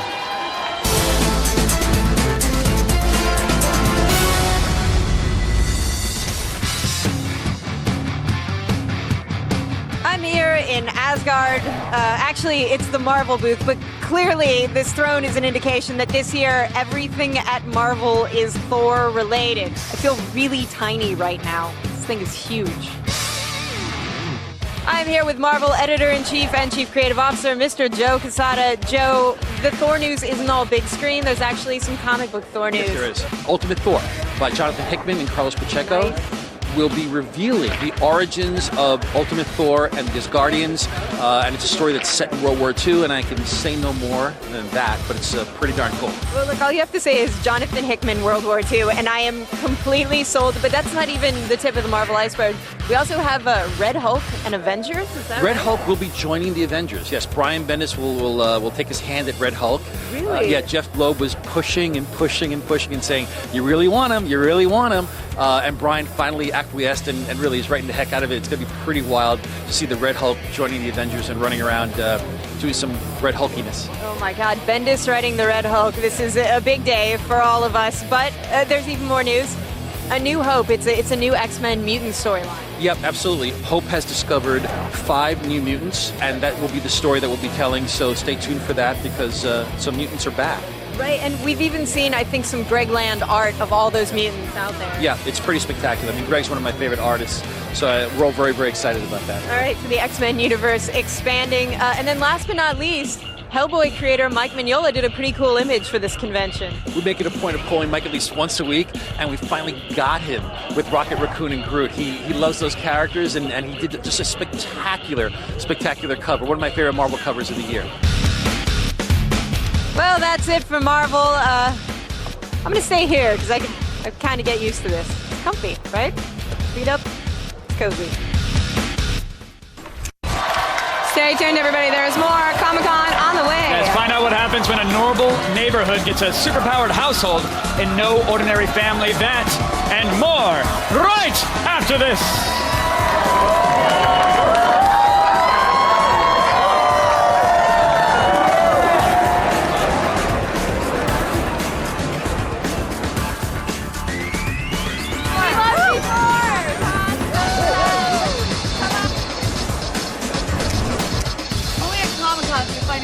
Situations like this. Wow, Allison, hurry up. Put your right hand on Sergeant Kabuki Man NYPD's Oh my God. head. Now, Necro Mistress, your butt should be right in Toxie's face. And I think my... What kind of cable twister is this?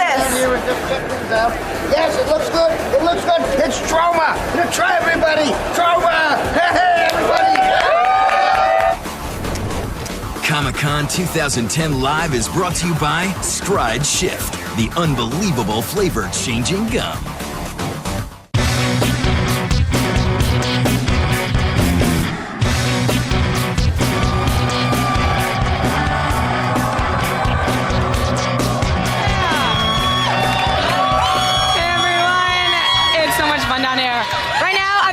My book, Suck It, Wonder Woman, The Misadventures of a Hollywood Week, which, by the way, second week on the New York Times bestsellers list. Thanks to you guys out there. Thank you very much. Yay. So we're going to do a little contest. Yeah, thank you. So we're going to do a little contest to see who gets my free book. That's fun. It's free. So this is Boba Fett with a PH, and that's Darth Pimp. So what's... Hi, baby. Okay. Pimp Vader. Oh, okay. So what's the contest is the best pickup line. So give me your best pickup line and I'll see who wins. I just say when old Boba Fett's done chasing the bounty, he chases the booty, and there ain't no better booty than Olivia Munn. What up, huh? Oh! I like that. Okay. Darth Pimp? You want to run with a low-life bounty hunter when you can have a lord in your boudoir.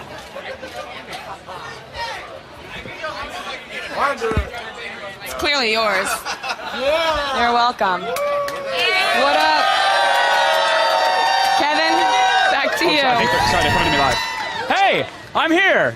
That's all right. Come on in. Let's be one big happy family. Welcome back to Comic-Con 2010 Live, presented by Pizza Hut. Our next guests are right here. They may look and act like your neighbors, but as the title of their show tells us, they're no ordinary family. Michael Chiklis and Julie Benz, everybody. Hi. You were saying about Comic-Con. Yeah, this isn't your first rodeo. No, you not. guys Absolutely. have done this, right? First time I came. Congratulations, and I'm sorry. First time was for the Fantastic Four. Yeah. And I stepped out of the limousine, and there were 12 Imperial stormtroopers, like, marching by. And they could have been in the movie. They were so accurate. I couldn't believe it. Were they there for your personal security? No, they were just walking by. Well, that's Comic-Con. Yeah. Good on you. I mean, now you guys are here for No Ordinary Family. There's a little bit known about the project, but there's still so many questions. Is it weird being here for a show where there isn't that much knowledge out there? Or? It's exciting. I think it's very exciting to be here at the very beginning. I'm excited to see how people respond to the pilot being shown today. So. Oh, you guys are showing it today? Yeah. Oh, fantastic. And so for those who don't know, you're a family. You guys are having typical family issues. You guys go on a trip. You end up in some troubled waters and emerge with superpowers. Were you splash around in the Gulf? Is it the BP's magic on you? The Amazon. Okay, so you're in the Amazon. Yeah. And you get imbibed with these superpowers, and you don't know that you have them right away. They sort of start revealing to manifest themselves through the course of the pilot. Yeah, and they're pretty much, I mean, the abilities that we each get are abilities that fit into our lives and make our lives easier and better and enrich our lives. So there's a part of us that also, like, we don't want to question why we have them or what's happening, because, like, for my character Stephanie, I get super speed, and so all of a sudden I can be like Wonder Woman. I can be the perfect mom. You're ultra mom. Perfect wife. Lunch is packed. Yeah, things are good. And so it's like all of a sudden I'm not failing anymore. And so there's a part where they bring us closer together, but then they also kind of tear us apart. Well, that's nice that you're imbibed with these superpowers and you use them to survive your daily lives better instead of helping the common good. Are you guys out there as superheroes? What's your power, my Michael? Gig. It's great to have super strength without orange latex. That's fantastic. Yeah, right? That's a blessing. But, actually, we all our characters get powers that we sort of feel that we're lacking personally. Like, I feel like I haven't been a strong enough husband and father. So I get super strength, and all of a sudden I see this opportunity to do something significant with my life where I've never been able to do something significant before. And that's to maybe help fight crime. Right. And or commit crime. You could go either way, right? Or do we know about your character? I'm not very good at either one yet. Okay. So I'm like a superhero in training, really. Right, getting the training wheels on. Yeah. And I mean, as a family, will you be banding together to fight crime? Will you guys go your separate ways? Will you be the crime? Has that been announced? Eventually, but not yet. I mean, I think that's part of the drama of the show is you don't know. I mean, we don't really know if we're going to band together to fight crime or not. I mean, I think there's a reluctance for my character to want to do that, to put family in harm's way. So I think right now, just for me, the power is more represented by how I can get my stuff done in my life. Right, this is more about you. You know? Have you used the super speed to escape any awkward leering fans on the show floor yet? Have you had that weird experience where you wish you could just dart down an aisleway and disappear? She could really use it for that. Not in these shoes. But no. and with you guys, will there be, like, where's the delicate balance of family drama versus using those superpowers to just kick ass? I mean, are you towing that line in the series? Yeah, I think so. Yeah. I think that was the question from the onset, what the tone and the balance of the show would be. And I think we've really struck this really great mix where, it is definitely a family drama at its core, but it has this great, exciting element of superpowers. And the writers have done a great job with balancing that out.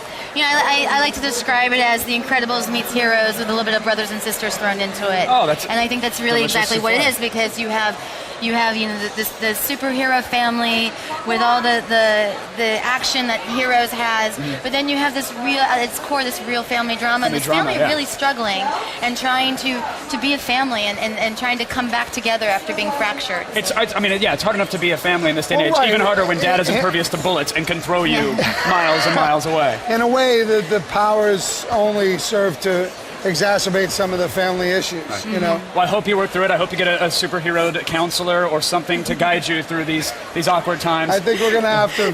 We need a superhero mentor. We do kind of have a counselor. We have a counselor. Yeah. Is that a spoiler? Is that? No, you can say in the pilot right away. Well, it's kind of a spoiler actually, a little bit. Well, good. We got an exclusive at Comic-Con finally. Michael and Julie, thank you so much for coming on. Thank you. Appreciate it. Wish you the best of luck with the series. Enjoy the convention as well. Thank you so much. You guys know Ordinary Family debuts this fall on ABC, and they're loving it, and they should. Folks are here for them. It's crazy. The fans are awesome. Now we're about to receive a new transmission from one of our Flow reporters, so open communication channel. It's crazy. I mean, being up this high. One of the great things about Comic-Con are exclusive first looks, like what's about to happen right now. The Royal Asgardian helmets of Thor, Loki, and Odin are about to be revealed to the public and you for the very first time.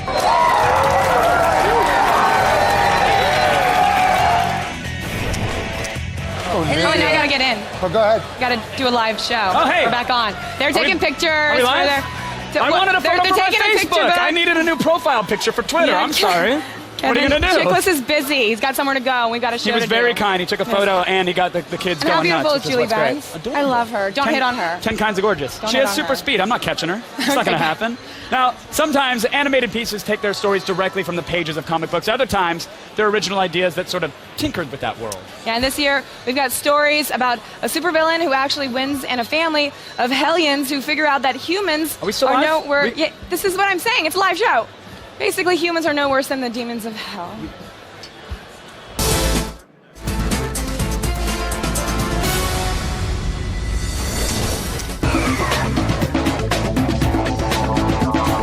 Remember when cartoons were full of innocence and moral fiber? Yeah, those days are kinda over now. Make way for some of our favorite sick and twisted animated shows. Let's talk about Neighbors from Hell. Well, what's going on with the story? Tell about your character. I play Balthazar Hellman. It's a crazy cartoon about a family sent to Earth from Hell by Satan to stop a gigantic drill that is burrowing to the center of the Earth. And of course, what Earth doesn't know is that it will expose Hell. By this time tomorrow, we'll all be home in Hell. Yay! He's very much of a kind of Fred Flintstone sort of character, but from Hell. That was sarcasm, you vagina monologue. Neighbors from Hell has a lot of colors, a lot of and fart jokes, and a lot of really crazy characters saying really, really up things. Here's a TV show. It's called Me Having Sex with Marty's Wife. You said it was a routine cleaning. Check out my guns, aren't they awesome? Playing with toys is like what you gotta do at Comic-Con, and there's one guy who's making millions doing it. Seth Green is back with a new season of Robot Chicken. What do you think is the big appeal of Robot Chicken? What's kept it going for so long? It's like random and silly. Oh! And is smart. Ooh, we have a Starbucks. But doesn't require a ton of smarts to watch. Oh, you son of a bitch! We are about to be in production on our 3rd Star Wars special. We got Anthony Daniels to play C-3PO for us. What? And then Zack Efron plays Anakin for us. Like, nice. That's pretty awesome. That's cool. You have a collect call from Darth Vader. Anything else you want to tell us that we can know about next season? Brian Austin Green, Megan Fox, Kevin Bacon, Gary Coleman. I guess that makes him Little Orphan Annie. Funny! Come on, man. This time, evil has a secret, incredible, totally handsome weapon. Me! Megamind. Incredibly handsome master of all villainy. Megamind in 30 seconds, go. Good guy fights bad guy, bad guy wins. What? Huh? But there's a giant blue head involved. There is. And a spider. And a spider. And a spider. Even the smallest bite from Arachnus Dethicus will instantly paralyze. Oh! Get it off! It has Tina Fey, Brad Pitt, Jonah Hill. I'd be watching you like a dingo watches a human baby. So I heard that this has a little bit to do with Superman. A little bit. Metro Man and Megamind both came from a distant galaxy who was on the verge of collapse because of a black hole, and they sent these two babies out. And what happens is they actually cross paths, so you see why Megamind has grown up to be a villain and Metro Man the hero. And your favorite superpowers? Flight. Come on. Let's not play games. Invisibility. Interesting. Fantastic. Choice of the pervert. Pens, pencils, and little pixels bringing wildly inappropriate ideas to life. Yep, I still love cartoons. Coming up, stretch out your spandex and light up your neon. Yeah, we're heading to Flynn's Arcade for some Tron Legacy. You do not want to miss this.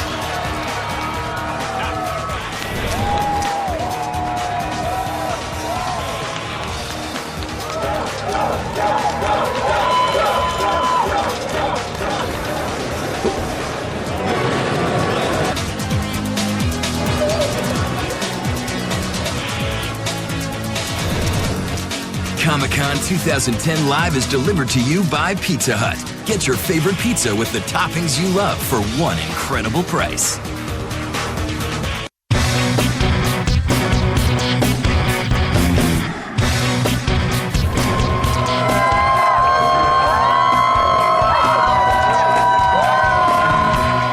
Some ladies are gonna have silver smudges. Tron Legacy is a sequel 28 years in the making, and based on everything we've seen, looks like it's going to be worth the wait.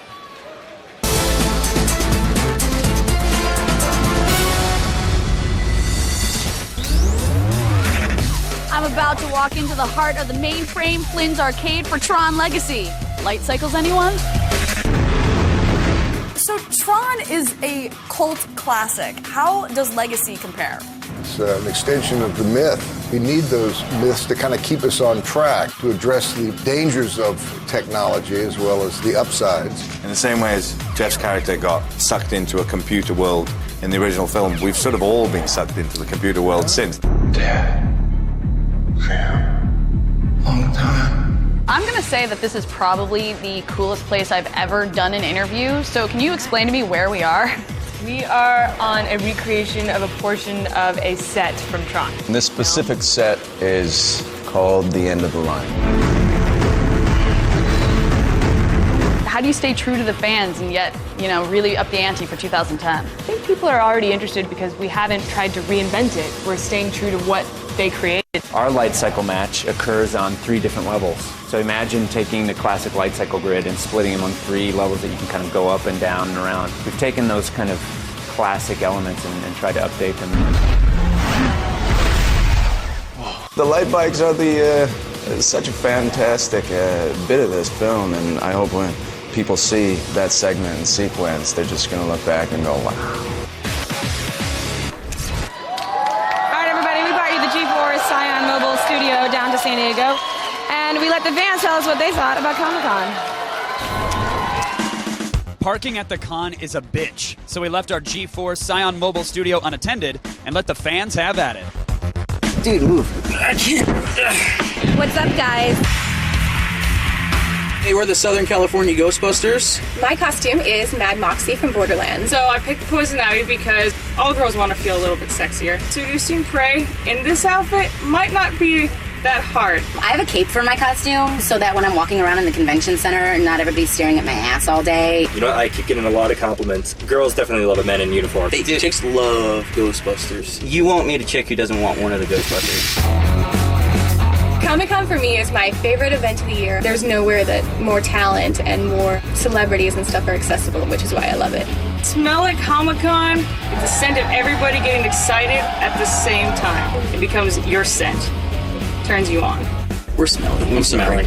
Busters makes us feel good.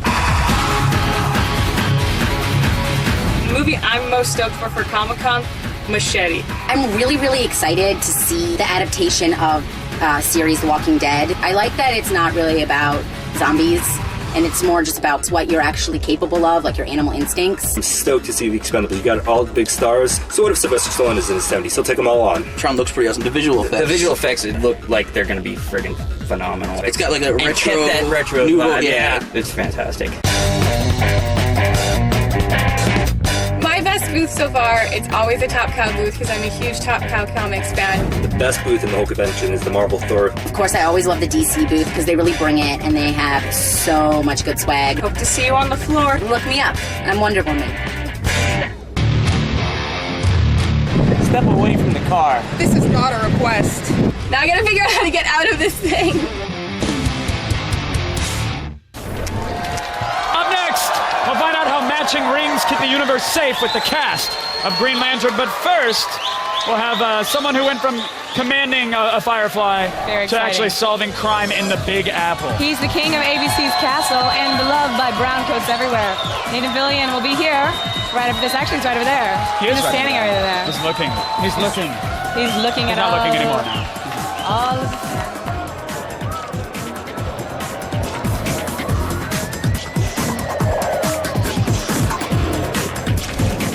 All right, so I know I'm supposed to be working hard at Comic-Con, talking about movies and TV shows and video games and whatevs, but the real reason I come to these things is to hit on booth babes. This time, though, it didn't really work out so well for me.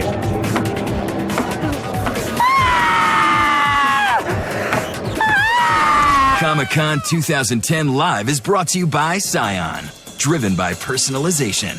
Scion, what moves you?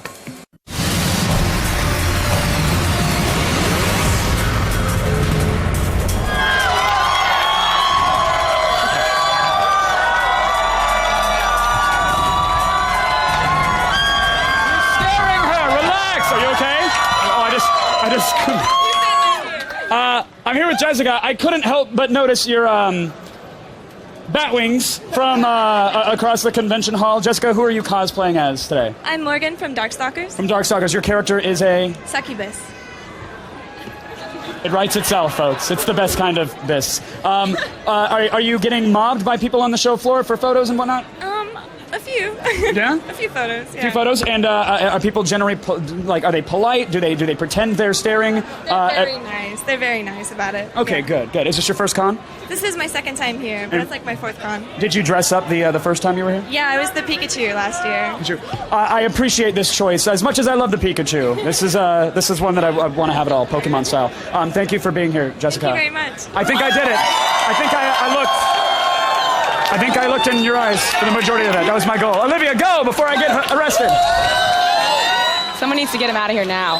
So Castle is a unique comedy, a sleuthing show following a mystery novelist who helps the NYPD solve crimes. More importantly, it stars the captain of the Serenity. Please welcome Nathan Fillion. Yes, cheer for your captain. It's me. Nice. Very excited. Thanks for being here. Not at all. This is exciting. I know, it's fun. So Nathan, you play on Castle a dreamy writer, and your sidekick is a sexy female detective. Yes. So you're basically Murder, She Wrote, but with a dude. Yes. Yes! And I'll be your Jessica Fletcher, but a dude. It's exactly right. But there's like some sexual chemistry on the show, yet I've heard you've never hooked up on the show. Yes, this is, I mean, I think we've learned valuable lessons from shows like Moonlighting. As soon as they're together, No it's one over. watches. It's over. But then we have to feel like they might be a little something. Right. I mean, you know what? I think this is, very, very much like real life. You have two people who are kind of diametrically different from each other, yet incredibly attracted to one another, and they have very it's like Little Mermaid. Like they that. couldn't be together. And all I want is some legs. Yes. So she can walk. There you go. Look at these feet. Castle is like the Little Mermaid meets Murder, She Wrote. Yes, and I'll Can be you go with that? Jessica Fisher. Yes. See how That's we put the a fish terrible pun joke. For you. But I'm gonna go have another question. Moving on. Yeah, Castle is having its first Comic-Con panel on Sunday. Yes. First one ever on Sunday. Now, is there anything special in store? Because you've been here with Firefly and the whole Serenity thing, and I've done many a you know panel. that the panel has to be a good one. What are you guys doing on Castle? We've got some spoilers. We've got a really cool intro. We're going to do a Twitter mystery. We're going to introduce a Twitter mystery this year. We did something similar last year, but we're going to really bam it out this year. So we spoilers are always good. Spoilers people are always scream good. For spoilers. Yeah, get people all riled up. Do you have any spoilers for season 3, or do they just not tell you anything? Here's what I know about season season 3. By the way. We're filming right now episode 2, so I know all the way up into the first day of episode 2. Oh, and the big makeout?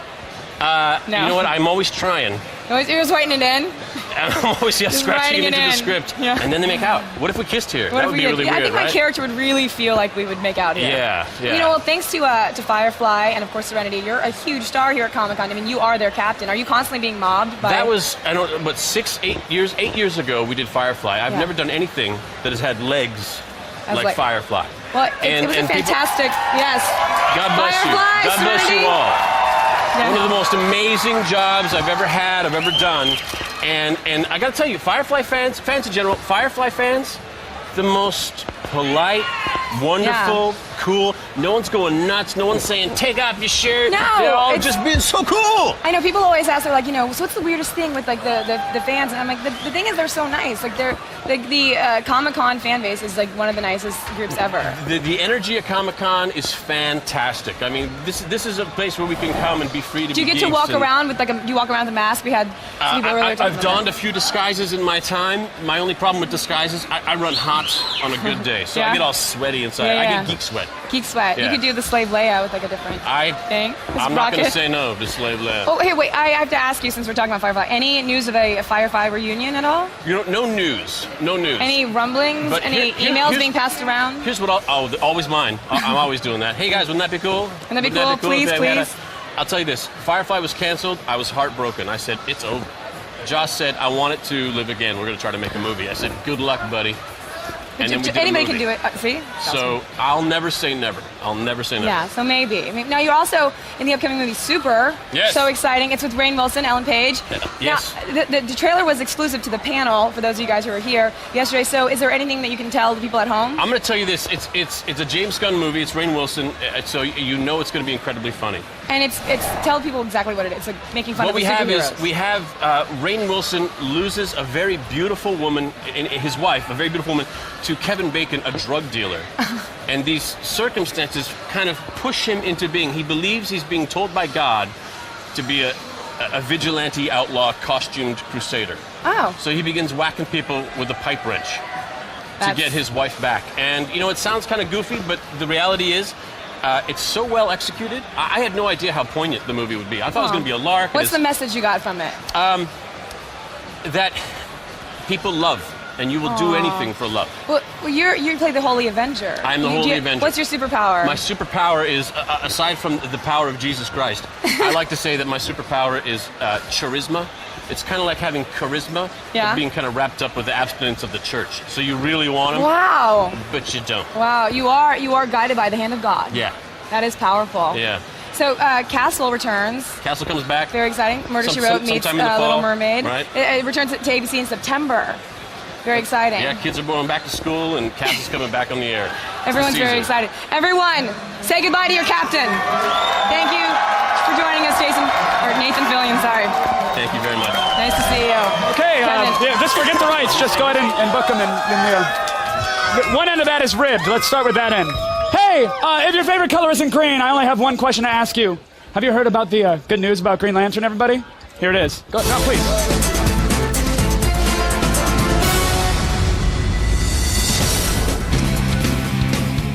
One of the the most anticipated films of 2011 is DC's comic classic Green Lantern. And I'm about to talk to the stars to see if this adaptation rings true. Get it? Rings? No. All right, so you are in Fanboy Central, playing one of the very iconic characters that these boys love. How true are you guys staying? Well, we're staying very true to the source material. You know, you have the technology available to do it the way it should be done, and you really have to hybridize it. You know, you have to make it current and appealing to everybody. Green Lantern is something that I didn't know about yet. To introduce it to a young generation, you know, is something that's really special. Now talk to me about where we're at in this film. Is this an origin story? Are we just getting thrown right into Hal? What's going on? It's a little bit of both. We get to know Hal, and we get to see him from a very young age to his current incarnation. So it's exciting. Carol Ferris is actually a really cool female in a superhero movie. She's not the damsel in distress. She's his boss. She's the competing fighter pilot. They're the two best fighter pilots in the world, and she's only second to him. I heard you might be the embodiment of all's fear. How does that feel? That's the idea. There you go. It's glow time for Green Lantern. Get it? Glow? Didn't work the first time, did it? All right, now you've seen our coverage. I know you've been watching this stuff. Comic-Con, pretty scary place. And if you look at me, clearly I'm a fragile dude. So I need to get me some protection.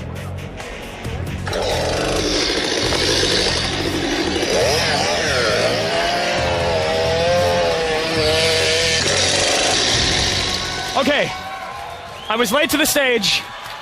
Something just happened. Something magical. I'm in a flop sweat. I just got to see a handful of minutes from Sucker Punch. OMG. But coming up next, we'll enter the latest world sprung from the brainstem of Watchmen director Zack Snyder. It is a 1950s psych ward with guns. Get ready. I can't even begin to describe what I just saw. It's Sucker Punch, and you're going to see it right after this. Stick around. We love Comic-Con!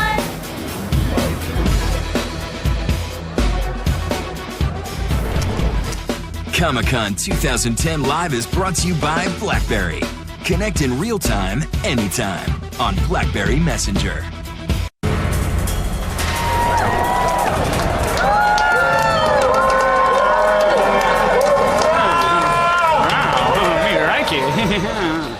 Now, when the director of 300, and Watchmen says he's working on a story about a little girl who's trying to avoid a lobotomy by escaping both her fantasy world and the mental institution she's trapped in, we sit up and take notice. Yes, we do. And joining us now is the director and co-writer of Sucker Punch, Zack Snyder. Dr. Snyder, welcome. You are Comic-Con royalty, sir. It is always a pleasure to have you here. Awesome to be here. I'm 3 for 3. Yeah, dude, your projects are the talk of the con, and I knew a little bit about Sucker Punch coming into this, and I just had the privilege of being late to the stage because I was seeing a few minutes of the footage. Yes, we got let me just say, I was a huge fan of 300. I remember on the show, I just wanted to kick every door open, just like screaming.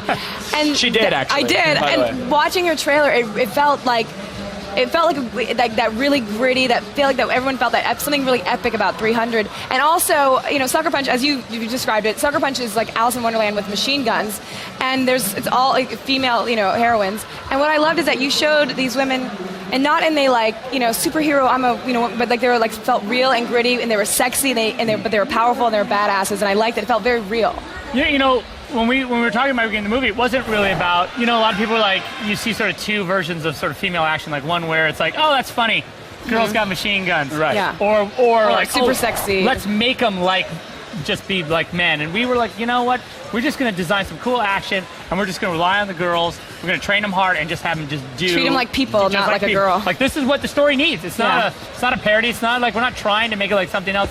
Just this moment, and the girls really they rose to it. The trailer, you fit there's like all these you remember like all those flashes. It seemed like a montage of all my favorite video game moments, where I'm packed with adrenaline, smashed up into one. Because here we're seeing a very slow setup. Then there's samurai swords, and I go, all right. Then there's giant mech robots. Oh, okay. Then there's trench warfare and lasers. Was this just like, yes, I want this. I imagine you in a toy room, just going, I want all this. But in a way, it all tied together. It didn't feel like just a lot of stuff. Well, it's just stuff I like anyway. It's not, it's stuff I've always, like, as you grow up and you, like, steal these images or something hits you and, you end up, in the end, like, okay. it's not like you think, oh, I want to mash it up. Like, it's not like, but that, it kind of ends up happening in your mind. So I think maybe that's how it gets scarfed out, then. We've always seen you I said, like, between 300 and Watchmen, we've seen you execute the vision of others in an artful, respectful, amazing, and masterful way. But what excites me about this is, like, this is your vision. This is your baby that you're bringing to the screen, right? You've been working on this for how long? About 8 years we've been working on it, maybe a little longer. Steve Shibuya and I, who wrote it with me, we just been, we always are, kicking around ideas, and then eventually we're just like, oh, let's write that down. It's cool. And I met cocktail napkins with lasers, robots, hot chicks, machine guns. Yes, movie. So then from 8 years ago you started it, and then here today you had your panel for Sucker Punch. Yeah. What happened at the panel today? The panel was awesome. The girls are amazing, right? Of course. So and they know their characters as good as anybody, as good as me for sure. And so it's just cool to see them talk about it. And actually, they'd never seen the footage. So they got a chance to see it. It was pretty. You put something together really awesome. Amazing. And it must have been just hell on the set, surrounded by so many gorgeous, talented women. No, that part sucked a lot. I can't lie. I'm glad you're doing that, because like when I took the girlfriend to see 300, she's like, well, your abs don't look like that. I'm like, no, most men don't, but now I have something to rub back in her face. Nice. So thank you for that. I'm like, you can't shoot a machine gun in slow motion. Olivia, I brought you a T-shirt. You brought something for me? Yeah, Alex Pardee, our Thank guy, you. who did it. So. Oh, that's awesome. so great. Thank you so much. Awesome. You get nothing. No, I expect nothing. I got to see the movie, and that was the coolest thing. You get stuff all the time. I'll eat something later. Now you've hinted that music will be a big part of the film, especially since part of the film takes place in a brothel. Yeah, we did this whole, there's this whole sort of musical experience I wanted people to have also when they saw the movie, so that the action sequences and the music kind of really, they kind of combine to create like this, whatever the experiences of that, like mashing of images and music and adrenaline and all the things. And so the music does play a big part. And I mean, as we get closer to release, I think we're going to start to talk about, I can't say right now, but like what kind of music Zack, we're going to use. Say. It's okay. No, we can say. Kevin and I are doing the soundtrack to Sucker Punch. We're very excited. And you're welcome. Spoiler. Listen, it was a huge treat to see the footage. I cannot wait. Man, thank you for showing us. Really, I'm sick. You're the king of Comic-Con, so you guys are the best. Thanks for coming by, Zack. Thank you so much. Guys, Sucker Punch is in theaters on March 25th of 2011, and I already can't wait. I'm seriously, I'm fandangling right now. Look at the trailer. Minor but right now, G4 has some pretty exciting Marvel news. Yes, we could tell you about how it's exclusive and unprecedented and all those other buzzwords that marketing guys love to throw at you, but whatever. Or we could just, hand it off to Blair Butler, who's got a very special guest from Marvel Television. I'm at the Marvel booth with the head of television for Marvel, Mr. Jeff Loeb. Jeff, tell us what it is. Coming in 2011, exclusively on G4, Marvel Anime. 4 brand new series: Wolverine, Iron Man, the X-Men, and Blade. All right, well, you heard it here first, and now we won't leave you hanging. Here's your first look at Marvel Anime.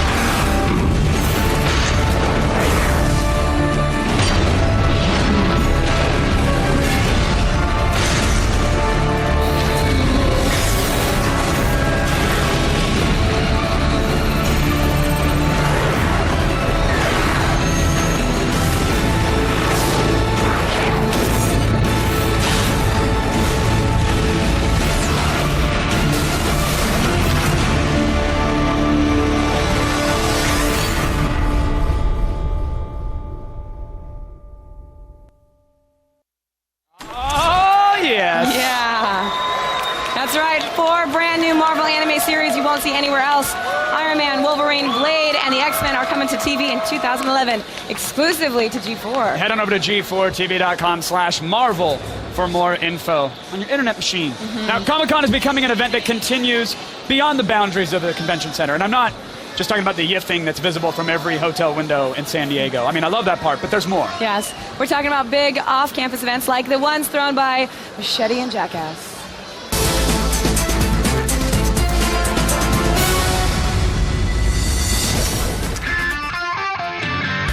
Couldn't get into Comic-Con?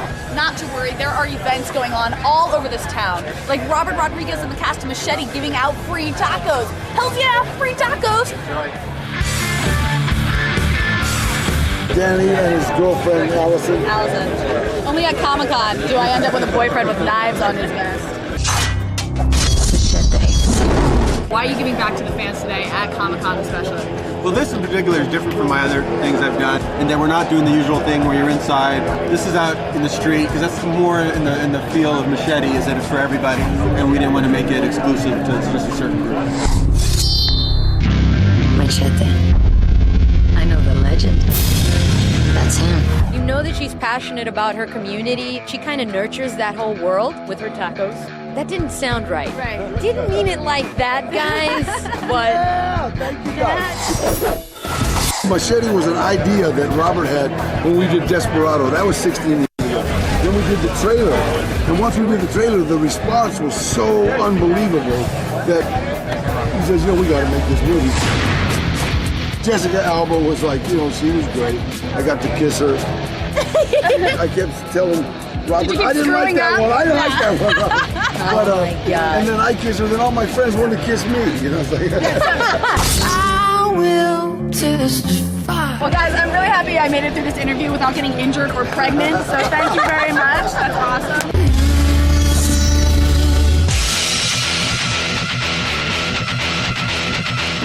I'm here at the Jackass 3D experience. Yeah, Jackass 3D. Knowing these dudes, this cannot be good. So you guys just saw footage of Jackass 3D. What'd you think of it? It's awesome, man. Like, the last movie was a tough act to follow. There's no way around that. Yeah. But we didn't have any problem being just as dumb 3D cameras as any other kind of cameras, so we said, why not? Why penis in 3 dimensions? Have you seen Pontius's penis? If you loved it in 2D, you're going to absolutely love it in 3D. What is the Jackass experience, and how do you keep it age appropriate? That's not our problem.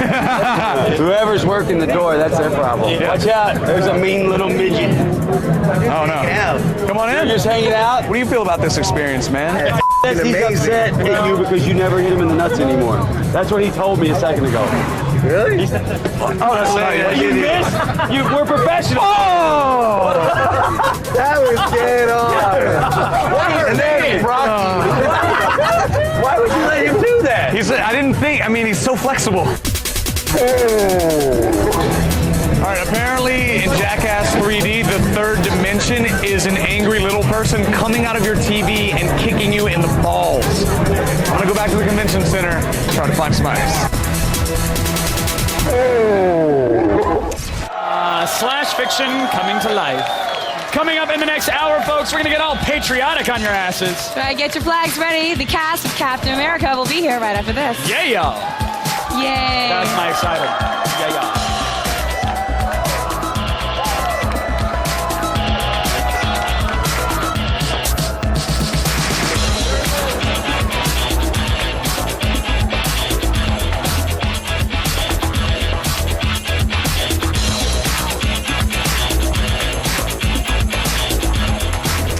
Comic-Con 2010 Live is delivered to you by Pizza Hut. Get your favorite pizza with the toppings you love for one incredible price.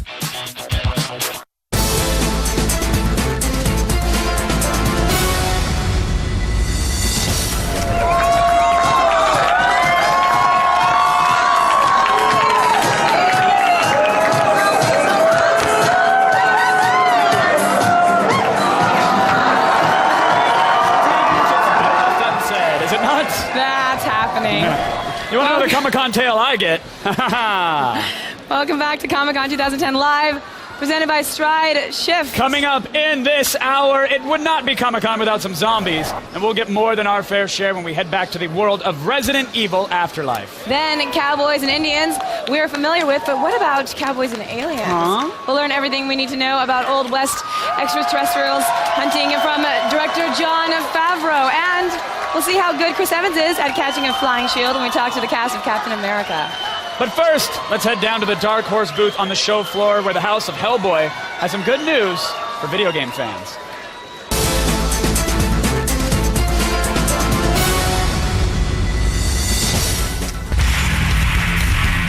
Dark Horse Comics is perhaps best known for stuff like Hellboy, Sin City 300, and The Goon. But this year they have some news about comic books that will make the video game fans very happy.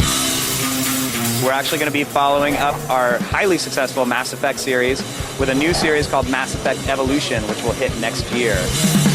And additionally, we're going to be doing an all-new comic based on the game Fallout, coinciding with their new game, Fallout New Vegas. It's going to have a new cover from Jeff Darrow, and is only going to be available in the collector's edition of the game. Comics fans are going to have to work a little harder to get their hands on a copy, but video game fans are going to be stoked when they get something more than they expected. I put in like 70 hours in the Wasteland, so clearly I will be buying it. You actually have 2 comics coming up based on kind of cult cartoon to cult web series. Yes, we're going to be doing the Metalocalypse series, which is based on the hit TV show on Adult Swim, with creator Brendan Small actually overseeing the entire project. We've got Jeremy Barlow, who is a former Star Wars editor, doing the writing duties. And then in addition to that, we're actually going to be doing a second Guild series based on the highly popular internet phenomenon, the Guild.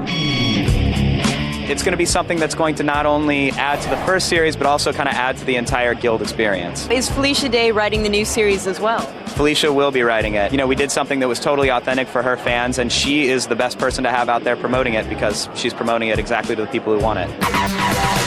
You guys have the craziest comic book. It's called Axe Cop. Axe Cop has been kind of an internet phenomenon since it showed up a few months back. Ethan Nicole is the artist, and the writer is actually his 5-year-old little brother, Malachi. So everything that you see on the page is actually from the mind of a 5-year-old, which is just as bizarre and charming and twisted and hilarious as only a 5-year-old could write. So this is how you get like a cop with an axe riding a dinosaur. Exactly. Which actually used to be a cop who played a flute who then turned into an avocado and then a dinosaur. Listen, I think this kid has a future in the business. I know. The Dark Horse booth has taught me one very important lesson.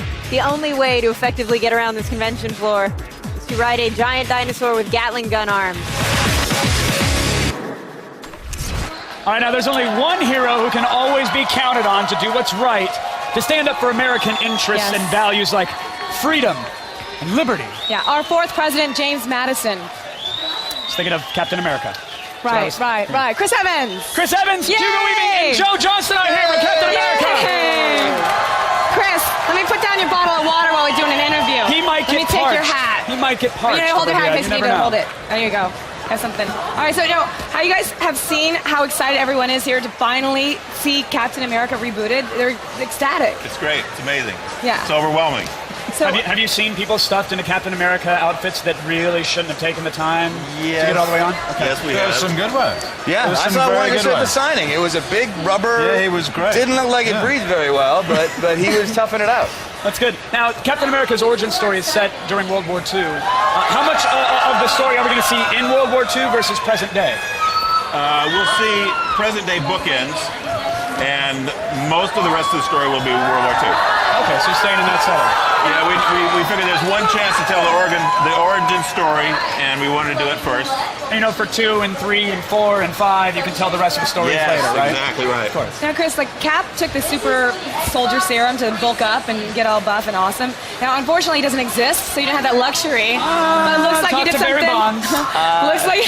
looks like you've managed it on your own. You have to do a lot of working out and eating right. We're using muscle suits. Let's hear it for we've got our own type of serum, and you just slip it on and zip it up. Yeah, exactly. Thank you for saying that, though. I think that's awesome. Like, a lot of people are like, no, but it's they it's gave me a trainer, and I've been working. Well, out you're always quite in a really bit. great shape, but to actually fill out Captain America. He's wearing the muscle suit now, though. Oh, yeah. It looks good. I was expecting the giant inflatable muscle suits from Venice Beach where you rock them soft. What about that costume to put that on? I mean, it's pretty. It's great. It's been great so far. I mean, it's a lot. It's not as cumbersome as I thought it was going to be. There it is. Look how awesome you are. That's right. Now, Hugo, I am a huge fan, to say the least. You have played some iconic villains, to also say the least. I mean, you're the scariest computer virus since the net. But here you're playing like Hitler's right-hand man. You're Hitler's homeboy. That's got to be really dark, even for you. Yeah, he doesn't like Hitler too much, though, I don't think. The Red Skull, he's not too impressed with that off. And when you throw on the Red Skull mask, is it going to be CG? Are you actually donning a mask? No, it's not really a mask. It's a series of beautifully sculpted pieces that go on the face, over the head, down the neck. And it looks fantastic. And it takes 16 hours to put on, and by the end of it, you want to just rip it off? We've got it down a little bit. Oh, good. It takes a while. Yeah. Now, I know you guys, Chris, you're in London right now. You guys just flew in, so you guys are a little exhausted. So this is kind of intense to be like right off a plane from London to here, so you guys are a little jet lagged, I'm We're sure. in London time right now. Yes, well, we're very... Yeah, it's a little after 11 o'clock at night. So. Oh, you still have it on London time, because you guys leave right tomorrow. So I'm very excited you guys are here, even though you might be a little exhausted, it's a little crazy. But I know that you've been shooting for only 2 weeks, but is there any chance of seeing a trailer or any kind of footage? I think probably toward the end of the year we'll see a trailer, yeah. A little Christmas trailer for everyone. I cannot wait to see it. Thank you guys so much for coming on the show. Thank you. Appreciate you talking I'm about so excited. Very excited. And by the way, it's coming out July of 2011. Yes, I really very can't excited. wait. Captain America, the first Avenger. But coming up next, folks, video games at Comic-Con? Oh, yes, Virginia. They do exist. Yeah, see some of the new games that made their way to San Diego right after this.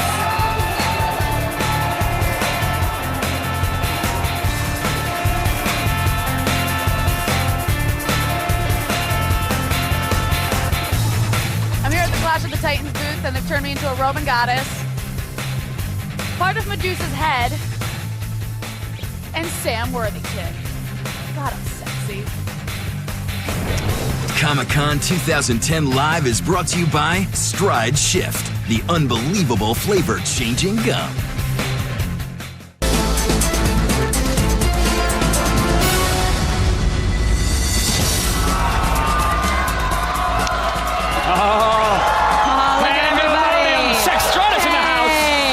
Transformers aroused.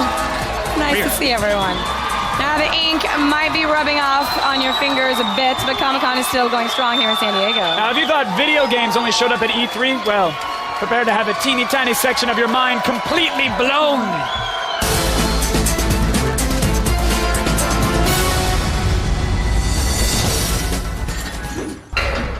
38 Studios just became a very major player in the gaming world with the announcement of Kingdoms of Amalur Reckoning. This is the single-player RPG that's part of a world that's going to be spanning several games coming out of the studio.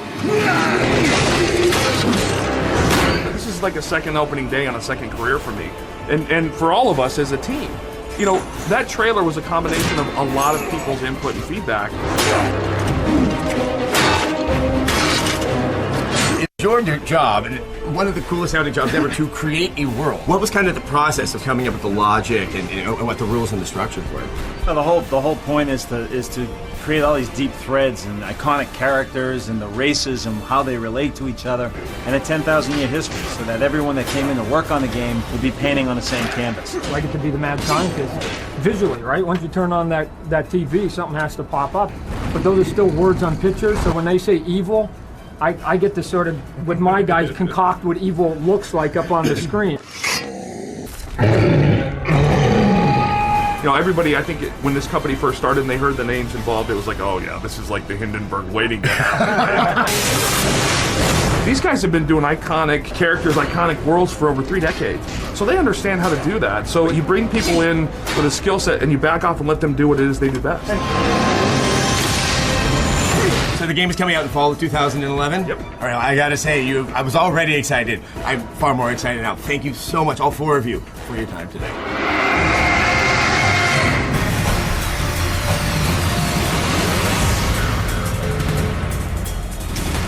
All right, folks, for the last 6 weeks on Attack of the Show, we have been digging through hundreds of submitted videos from people hoping to land the coveted 4th spot on the Butterfinger Defense League. In case you missed it, here's a little recap for you. When the Butterfinger Defense League was searching for a 4th member to thwart Butterfinger thieves, they turned to Attack of the Show to sound the call. We need a 4th member because, as you know, all great teams have 4 members. Moved by the need to help their community and the lure of a $20,000 prize, the AOTS Army answered in force by showcasing their unique abilities to protect Butterfingers. That's when I bring in my people skills. 2 stood out among the rest, Smarty Pants and a Butterfinger artist. But only one can join the ranks of the sassy, strong, and sexy to become the final member of the thin white line keeping candy criminals off the streets. The Butterfinger Defense League. All right, joining us on stage, Eric Estrada, Lou Ferrigno, and Charisma Carpenter, your Butterfinger Defense League. So are you guys ready to meet your newest member? Yes! Okay. All right, that says it all. Absolutely. Let's actually check in now. We have our 2 finalists downstairs. Will it be Brock, the Smarty Pants, or Brock. John, the Butterfinger artist? Who will it be? Who will it?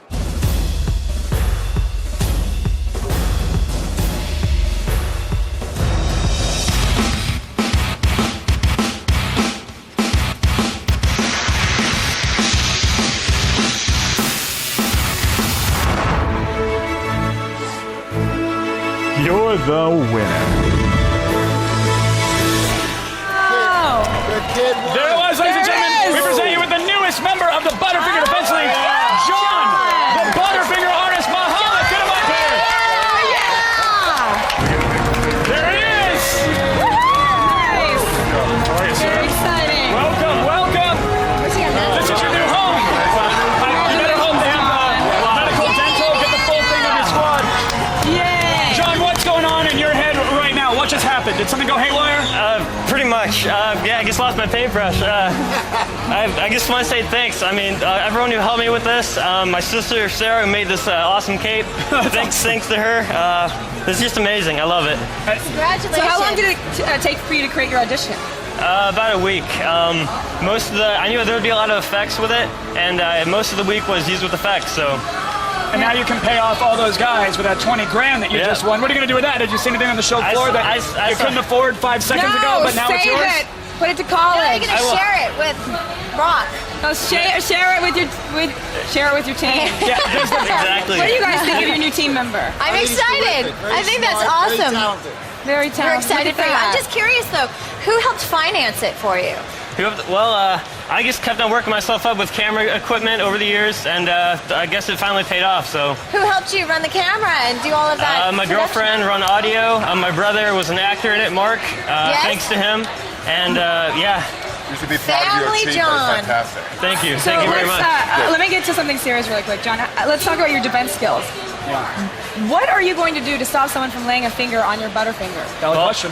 I tell you what, if I'm stuck in a corner, bam!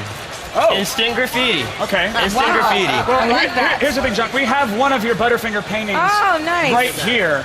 But what good will this do? I mean, this is... Well... Okay. Are we doing something? Oh! Oh.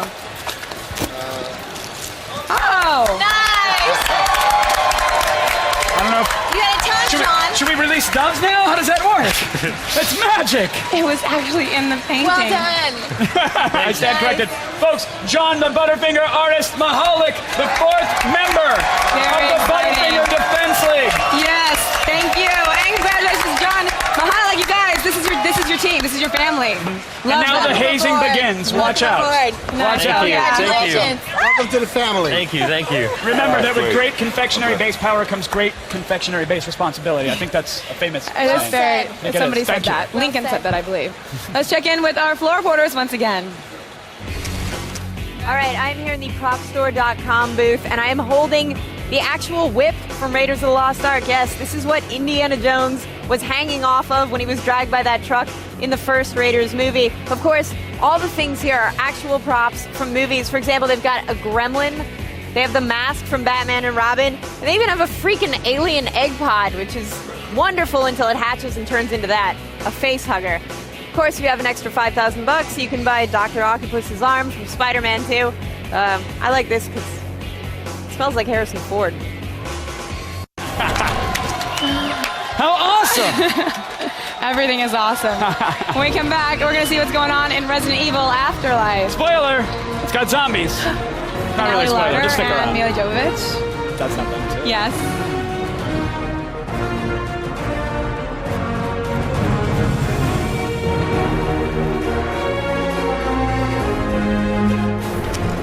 Comic-Con 2010 Live is brought to you by the Butterfinger Defense League, ensuring nobody's gonna lay a finger on your Butterfinger.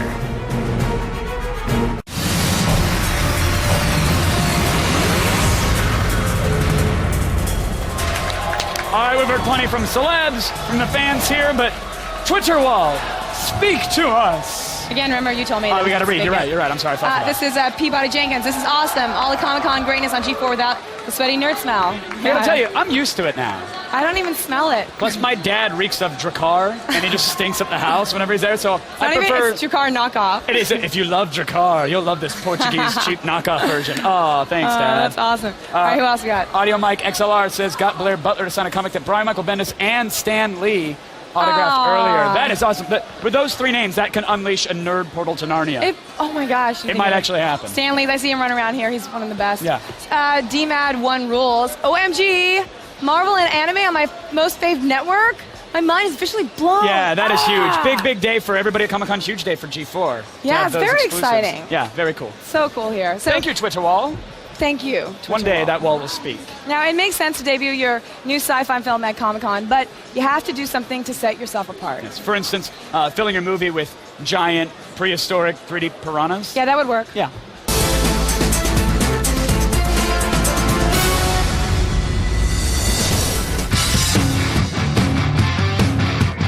Each year, the best in sci-fi pays tribute to the con. Here are some of the top sci-fi standouts just for you. He's going to tell them about the event. Give us a brief rundown about what happens on the show. What is the event? Basically, it's a big conspiracy action thriller. We have to get into the cockpit. You or me, I don't care. 98% of it is just political thriller, hardcore, great characters, great storytelling, and it has that aspect of science fiction that kind of takes you down different twists and turns. I haven't told you everything. There is a sci-fi element to it. In the pilot, the sci-fi element happens right at, like, towards the end, and it's about 5% of the show, and the rest of the show is all sort of character and action. It's pretty badass.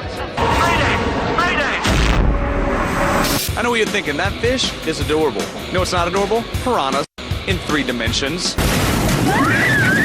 What makes 3-dimensional piranha deadlier than 2-dimensional piranha? I feel like you have to do this movie in 3D, right? This is like the ultimate movie. It's like fish coming out at you. Forget it.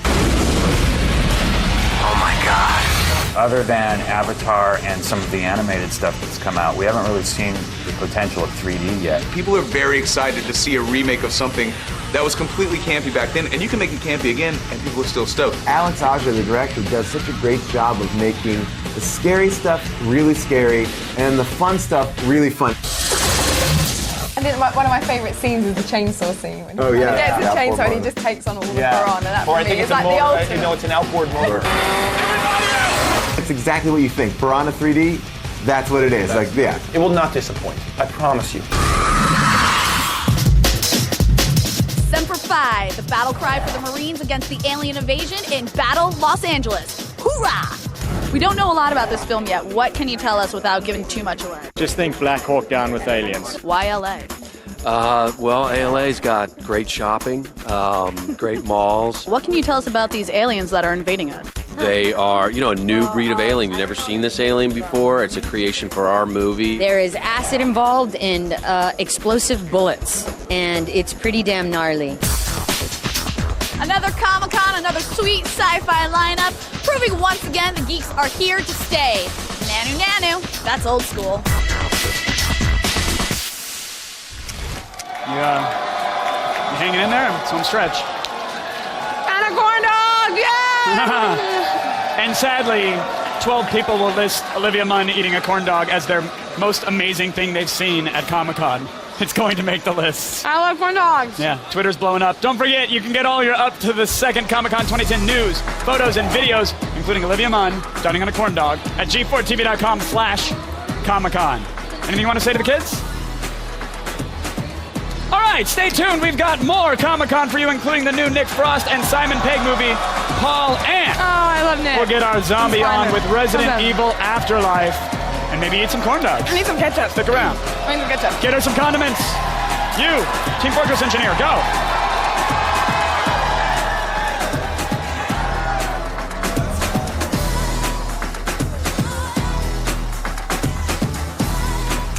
Comic-Con 2010 Live is brought to you by Resident Evil Afterlife 3D in theaters September 10th.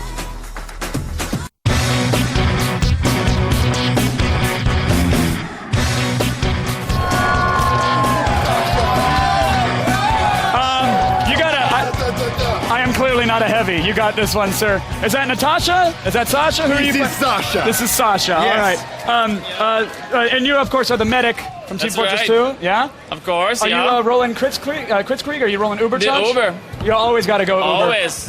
Huge fan of your efforts. You don't actually work for Valve. You just love the game this much. Indeed. How much time? How much effort? How many dollars went into making these costumes a reality?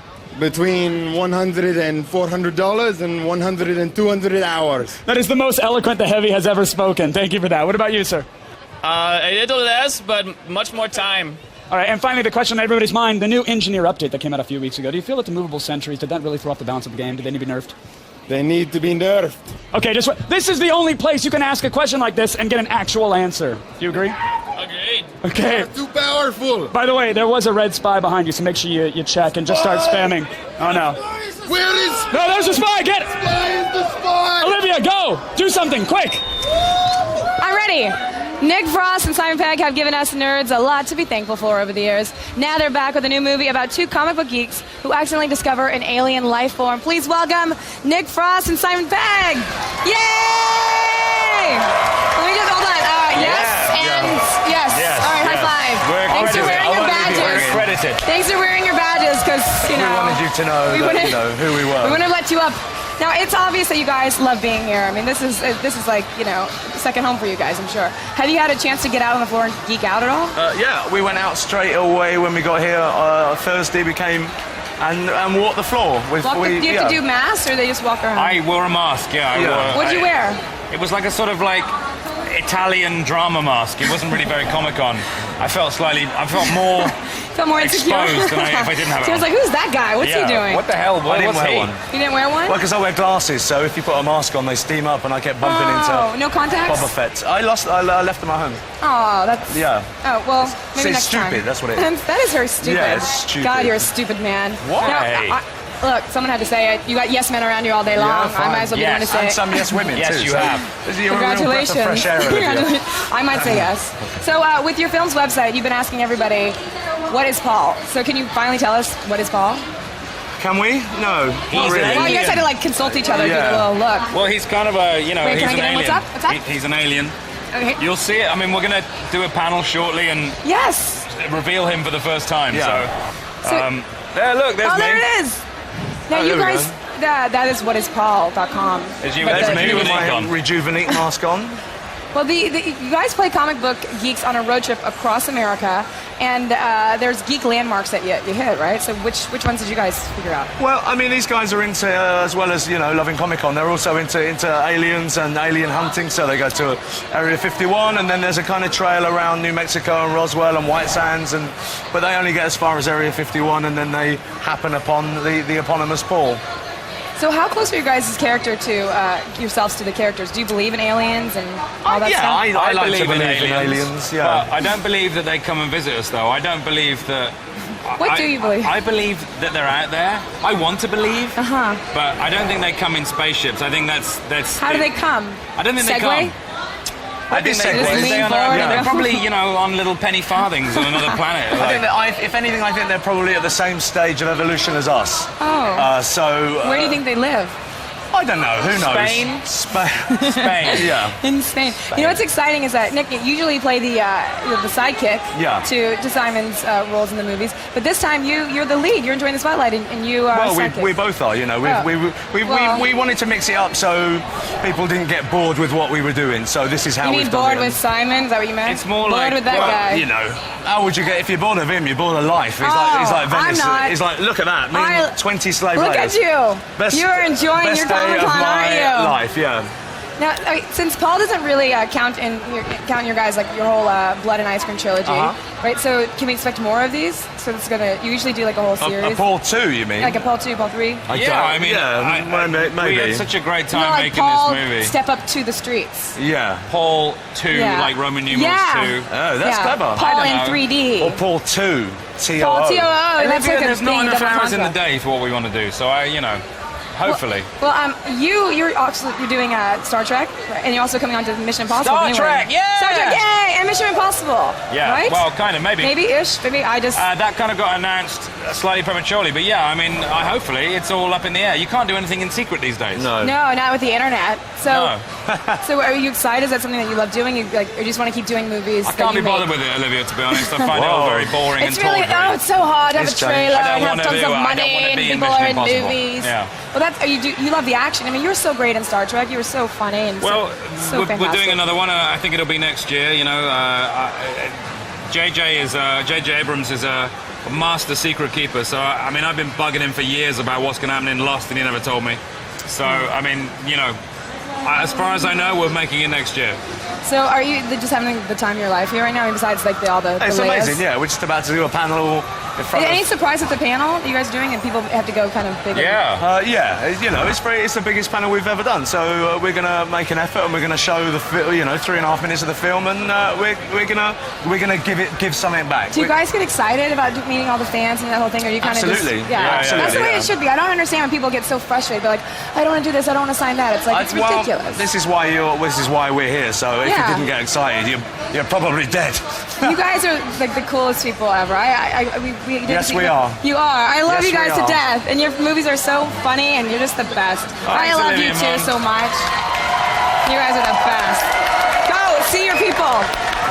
Thank you so much for Thank joining you. us, Nick and Simon. He's looking at his people. Go. Oh, we go. No, you don't have to go. You address to your people. What people? No, this is your people. What do you There want it us is. to do? Say hello. Hello. Guys, go see Paul. It's in theaters next year. Now, science is amazing. It's given us vaccines, iPads, and Japanese sex cyborgs. You know about that, Nick? Yeah.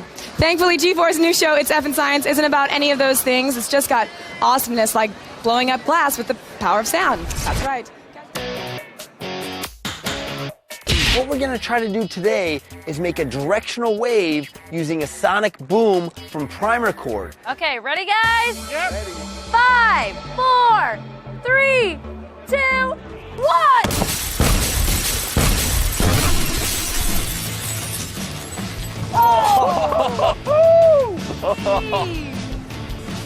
Now that was an effing explosion. Going in. Catch an all-new episode of It's Effin' Science Tuesday night at 9, only on G4. And coming up next, don't miss a sneak peek of an all-new It's Effin' Science. Go to g4tv.com/science for more info. Good, I'm fine. Yeah. Hey, everybody. Are we live? Well, we're live. Okay. There's probably only one company in the world with a worse PR problem than BP, and that's the Umbrella Corporation. Oh, come on now. It's true. I'm sorry. They're behind the villains of the Resident Evil series, and joining me now from Resident Evil Afterlife, Mila Jovovich and Ellie Lauder. I think it's fair to compare the zombification of folks to BP's disaster problems. I think that's on par in terms of a PR nightmare. Well, Umbrella Corporation is a little better at cleaning things up, though. This is true. They're a little more forthcoming. Yeah. As shady goes, they're actually better. You guys are sci-fi babes, to say the least. I hope you don't mind me saying that. Thank you. But walking around, do you see people like cosplaying as characters you've done? Do you have? It's just so much fun to come down here. I love being down on the floor because this is where the real fans are. So to be able to come down I can't believe she actually has and the see guts it, to do it. I love it. haven't gone down on the floor, so I haven't seen it. I mean, last time I was at Comic-Con, I was about this big. I know. And you were We about this traded. big. And now it's And now we covenant Yes, together. body swap. I like that. You're not afraid running around down there? Don't you put a mask on No, or some other they give crazy? us some security guards, but I mean, it's so much fun because this is where all the energy is. I mean, this is the It center really and the is. heart Right. and soul of I mean, Comic-Con look right at here. that So. behind These are your Amazing. peoples. These are your folks everywhere. 15 dudes just went, that was for me. That was for me. Is the fun ordering security around so they can knock people out of your way? Is that half the fun, just throwing the fans around? Well, listen, we're not in Moscow, you know. But no, this is true. safer here. We get love here. These are our people. Well, you guys are both people. Resident Evil veterans. What's the main difference, or is there one, when shooting in 3D? Well, we both got punched a couple of times in the head. Oh my God, absolutely. Learning the stunts a different way because a lot of the cheats don't work. Yeah. Right. So it's like, okay, get closer, Yeah. get closer, boom. All right, we got it. Moving on. Exactly. And I think the real diva on set was the phantom camera. It was Yes. the slow motion camera that Really? would break or get hot or get cold and then stop working. Yeah. Guys, we need 5 for the Phantom. If you guys could just hang out and Yeah, camera exactly. stand-ins And for we're them. trying to stay in this like place of like, you know, stress and like Right. we're trying to survive and waiting for the Phantom. Okay, let's keep running in circles for a little. Let's keep that Keep the breathing adrenaline up. going. It's like But with regards to like 3D, obviously, you know, the punches have to be cheated, but is there a whole lot of, the zombies the right punches there? Can't be cheated. Oh, they can't be cheated. That's the but, whole point because right. you see the depth. So it's like you got to get closer Actually and clock closer somebody. until we actually got punched. Yeah. But will there be awesome 3D blood splattering on the audiences coming out of them? And I think that Resident Evil was built to be in the 3D. And, you know, we're not one of those 3D movies that just, like, hopped on the bandwagon to be trendy and cool. Right. This movie, Paul wrote to be shot in 3D. by the way, I you don't think have to call this out is the real Avatar. deal. Just say it. If you want to call out Avatar, No, we got call it their out. second film to get their cameras. Of course. I'm calling out some other films that were like, oh, let's be cool and be in 3D. Well, you know, the fact is the 3D medium is so made for a Resident Evil movie because Right. there's so much flying, there's so much action, there's so much just like crazy gun work, explosions. Yeah. I mean, that's what 3D is meant for. Of It's course. meant for people to be sucked into this like crazy video game world. Yeah, and I got to say, I'm glad you called that out because doing the conversion, that's one thing that some Right. people are doing. You guys are doing this from the beginning in 3D, and it's going to make a I mean, the world of second difference. film to get the cameras from James Cameron's Avatar. I mean, that's pretty amazing. Yeah, to say the And least. I think every film, the fact that we love Resident Evil and we've always wanted the best for it, and it's always been done with so much love and so much honesty, and just being able to shoot in 3D was another testament to like, we spent a lot of money and a lot more time shooting this movie because of the 3D aspect, but we believed in it so much knowing that like, this would just take it to a whole nother level, you know? Right, if you're going to come back and you're going to shoot a fourth, there better be something fresh and different and new. And like this makes you go, all right, this is going to be the best of them all. Paul wrote it. He's so excited about it. And Get me zombie this is teeth like, coming out of me from the screen. I've only seen it in 2D and it kicks ass. So yeah, the movie can hold up in 2D, that's great. But I It is haven't even sick asked in about the 2D. film specifically. Afterlife picks up where Extinction left off. So story-wise, what are we seeing? Well, I mean, you know, Claire Redfield goes to Arcadia, like, to save the survivors, and now Alice is left, like, trying to look for her friends, you know? She's, like, gotten away from the whole, like, control level, so she wants to get her team back so we can go and take them down. Absolutely. We tell the boys to step aside so we can kind You of guys kick got some this. ass, It's 3D time. Let's see the okay? ladies there. Well, Wentworth did do some Wentworth did a good butt job. kicking, you Well, know? It's nice of you to throw him a bone. That's nice, yeah. You can come here. And do your clones play a giant role in this? Are there going to be hundreds of thousands of you running around in 3D? Well, there's definitely quite a few of us running around. You know, it was Never enough of pretty- you, girl. Never enough of you. Next time we need to clone this one. Well, she's This already is- getting a clone in here. Congrats on that. Thank you. At the Thank panel, you. I hear you're doing a competition. People will be able to name your child. That's very sweet of You you. have any ideas? To let the nerds decide. I know. What do you have? Do you have any? Obi-Wan. Obi-Wan, yes. Do you guys have any plans for the panel? Any craziness? I know it's coming up for you guys pretty soon, right? I don't know, man. It's always just so fun to like have that contact with the fans and just be able to, you know, give them what they want, answer the questions from the real people that watch the movies and love them. Absolutely. I haven't seen any since I did a little bit of looping. So I'm so excited to see the sneak peek and see the clip. And again, it's like Resident Evil is about the fans. I think that like the true success of this franchise is Mila and Paul. They have always put their heart and soul into it and respecting the fans, you know, their ideas and the thoughts that they have about it. So it's exciting to get to the heart of it again. Right. Well, it's great that you guys also care about those fans so much, and it doesn't feel like and you know a what, bullet the point. one You know. beautiful thing too is that the real hardcore fans are going to get a lot in this movie that only they will recognize. But the fact that we took a game that was like this kind of underground game that only the cool people knew. Yeah. It wasn't like a Tomb Raider.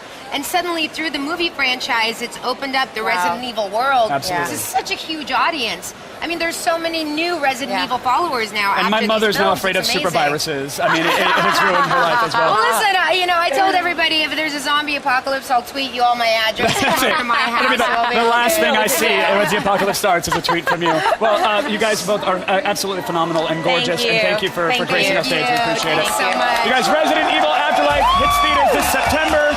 Thanks to Mila and Allie. Thank you guys so much for being here. Up next, Jon Favreau takes us into the world of cowboys and aliens. We'll be right back after this. Stick around.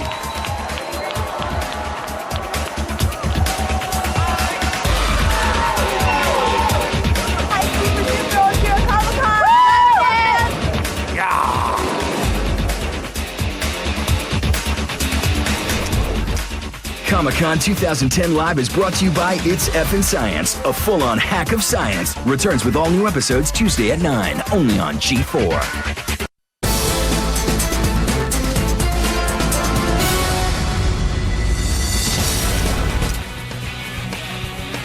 You want a real Comic-Con exclusive? I know what's under He-Man's shorts. Hee-hee.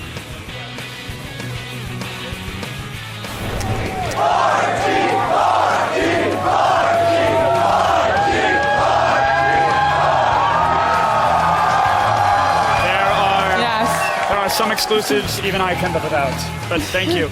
Now, maybe when you were a kid, you played a few games of cowboys and Indians with your friends. That happens. But if the director of Iron Man has his way, the children of the future will be playing cowboys and aliens. Please welcome Jon Favreau! Yay! How are you, John? So exciting. Nice to see you. It's so good to see you back over here. Now, John, for those not familiar with the comic series, I mean, did you, to find cowboys and aliens, did you go to the back of an old dusty comic book store and sift through a bin and go, yes, this is the one? Actually, I was here at Comic-Con last year, and I met Kurtzman and Orsi. They're a producing and writing team. They did Star Trek, the Transformers series. And we hit it off, and we had a meeting, and they pitched me this idea. And at the time, Robert Downey had already been attached to it. He had come off of it to do Sherlock 2, which he's getting ready to film. But I sat down with them, and the idea of aliens in the Old West seemed really cool. So I read their script. They did a fantastic job, and now we're shooting the movie, and it's really going well. Yeah. I mean, Robert. I call him Robert now. Yeah, Bobby. I call him R Dizzle. Yeah. But he's not on the project. But you got Harrison Ford, Daniel Craig, Han Solo, and James Bond together. Yeah, they're Nerd great. minds explode. It's been really fun, and we've been shooting, real straight ahead Western, and then we mashed it up with the what is sci-fi. the story? Well, it's it's a guy finds himself in the Old West, a man with no name. Turns out he had been abducted by aliens, and now the aliens are invading, and the cowboys, the Indians have to fight together to defeat the aliens. Wow. And what's the mix of sci-fi versus old school Western and practical? I mean, do they just out of nowhere there's alien ships and lasers? Yeah, kind of like that. We Really? kind of went old school Western, and then we went classic sci-fi. Very cool. Close Encounters, Predator, Alien, that type of Mars Attacks, style, if you will. A little bit of that. So A lot the of whole thing is action. how it comes together. A lot of action, some humor, and a great cast. We got Olivia Wilde in there as well. Yes. Adam Beach, Sam Rockwell. Yeah, we have a great ensemble. And so we're having a really good time. I'm shooting right now. I just shot last night till 6 in the morning. Flew out here just to say hi to the guys at Comic-Con. Very and I'm cool. flying back this afternoon. I know you, and I know how big of a geek you really are in your heart. Are you? And from you. Yes. That's a high compliment. Well, thank you. But if you're sitting there directing Harrison Ford, you're directing Han Solo. Sometimes you're like, that's whatever you do, it's good. Just walk in, I do try what to you get do. stories out of him. Any good stories? Well, there's Blade Runner, and there's Indiana Jones, all of those, the Star Wars stuff. I mean, it goes on and on. Apocalypse Now. But how do you give him a line read? Yeah, That's what I know. It's tough. Yeah. Hey, hair, buddy. I really liked it. Just a little too. Eat the scenery a little much. Yeah. Right. No, he's awesome. Yeah. And of course Daniel Craig is just fantastic as Is he well. just running all the time, just like running he's good. and Constantly opening He's in good doors, shape. carbs, He's a funny push-ups, guy. line read? Exactly. Exactly. Now, John, I mean, you've done with Iron Man some incredible CG work. Are we going to see more practical effects in this, or are we going to see more CG? I like to. I'm influenced by the films I grew up with, the pre-CG movies. So you like the real stuff. So I like to hold back. I like when sci-fi verges on horror, and then you use a little CG where they would have had to make puppets. You mix the practical with the CG, and as I said, we're just shooting the beginnings of it now. We're only about a month or two in, but I'm going to Hall H. We're going to have a presentation coming up, and that's been good to me, as you know. Yeah. Usually I come to see you after the presentation. Yeah. So now I'm sort of in the batter's box waiting to go on. That's awesome. You'll be great. Yeah. And what are you showing? Because I know you haven't been filming that long. Is it just dailies? Is it snippets from the set? Next year's our big one, because we're 2 weeks before we come out. But at least I want to answer some questions, and nobody knows about the books. It's not a popular IP. So I want to get out there and say, hey, here's the tone, here's what we're going for, and get ready to see what's coming up. Since you are still shooting, when can we expect the finished film? Finished film? It's coming out July 29, 2011. Oh, you have exact dates. The end of the summer. Okay, well, of course, being here at Comic-Con, we have to ask, are you doing an Iron Man 3? I hope to. It's. And will you please not tell anyone that I'm an Iron Maiden? Because I can't answer that question anymore. You create a lot of problems, Jon Favreau. Maybe you will be. Don't say that! Do you want to see her being a superhero? Can we bring her back as a superhero? I'm on board for that. I just want to know! the set. I'll do catering. I want to move a lighting stand. Scarlet Witch or something? No. Yeah. Please, I just want to be there just to say hi to everyone. You were Walk awesome. by. Thanks so much for coming on and, Oh my gosh. playing. And look how well you're doing. I'm so proud of you. I'm happy for you. I want to show off how well I'm doing if I can. Yes, No, me too. Cowboy Alien Gold Coin. Yeah. You guys aren't Favreau getting these. made these. These are but very I got one. special. The challenge coins. You make them in the military. They kind of hand them off, and you only made a certain amount That's of them. it. And So you gave them to us. If you see it on eBay, I know one of you guys. I would never. Can you make this out to highest bidder? Yeah, exactly. All right, thank you. Well, thank you so much Great. for being Hey, here, always John. great to We be love you here, to death. and we'll see you next year. Yes. Take care. You gotta come on, talk about Cowboys and Aliens. Summer of 2011. John Favreau, everybody. John Favreau. Right now, let's check back in on the old show floor. It's down there. Yay. Tons of anime news coming out of Comic-Con this year. For instance, I don't know, Marvel bringing 4 new titles to G4 next year exclusively. You're welcome. I personally think it's just an excuse to dress up in funny costumes, but in this really weird way, I respect that.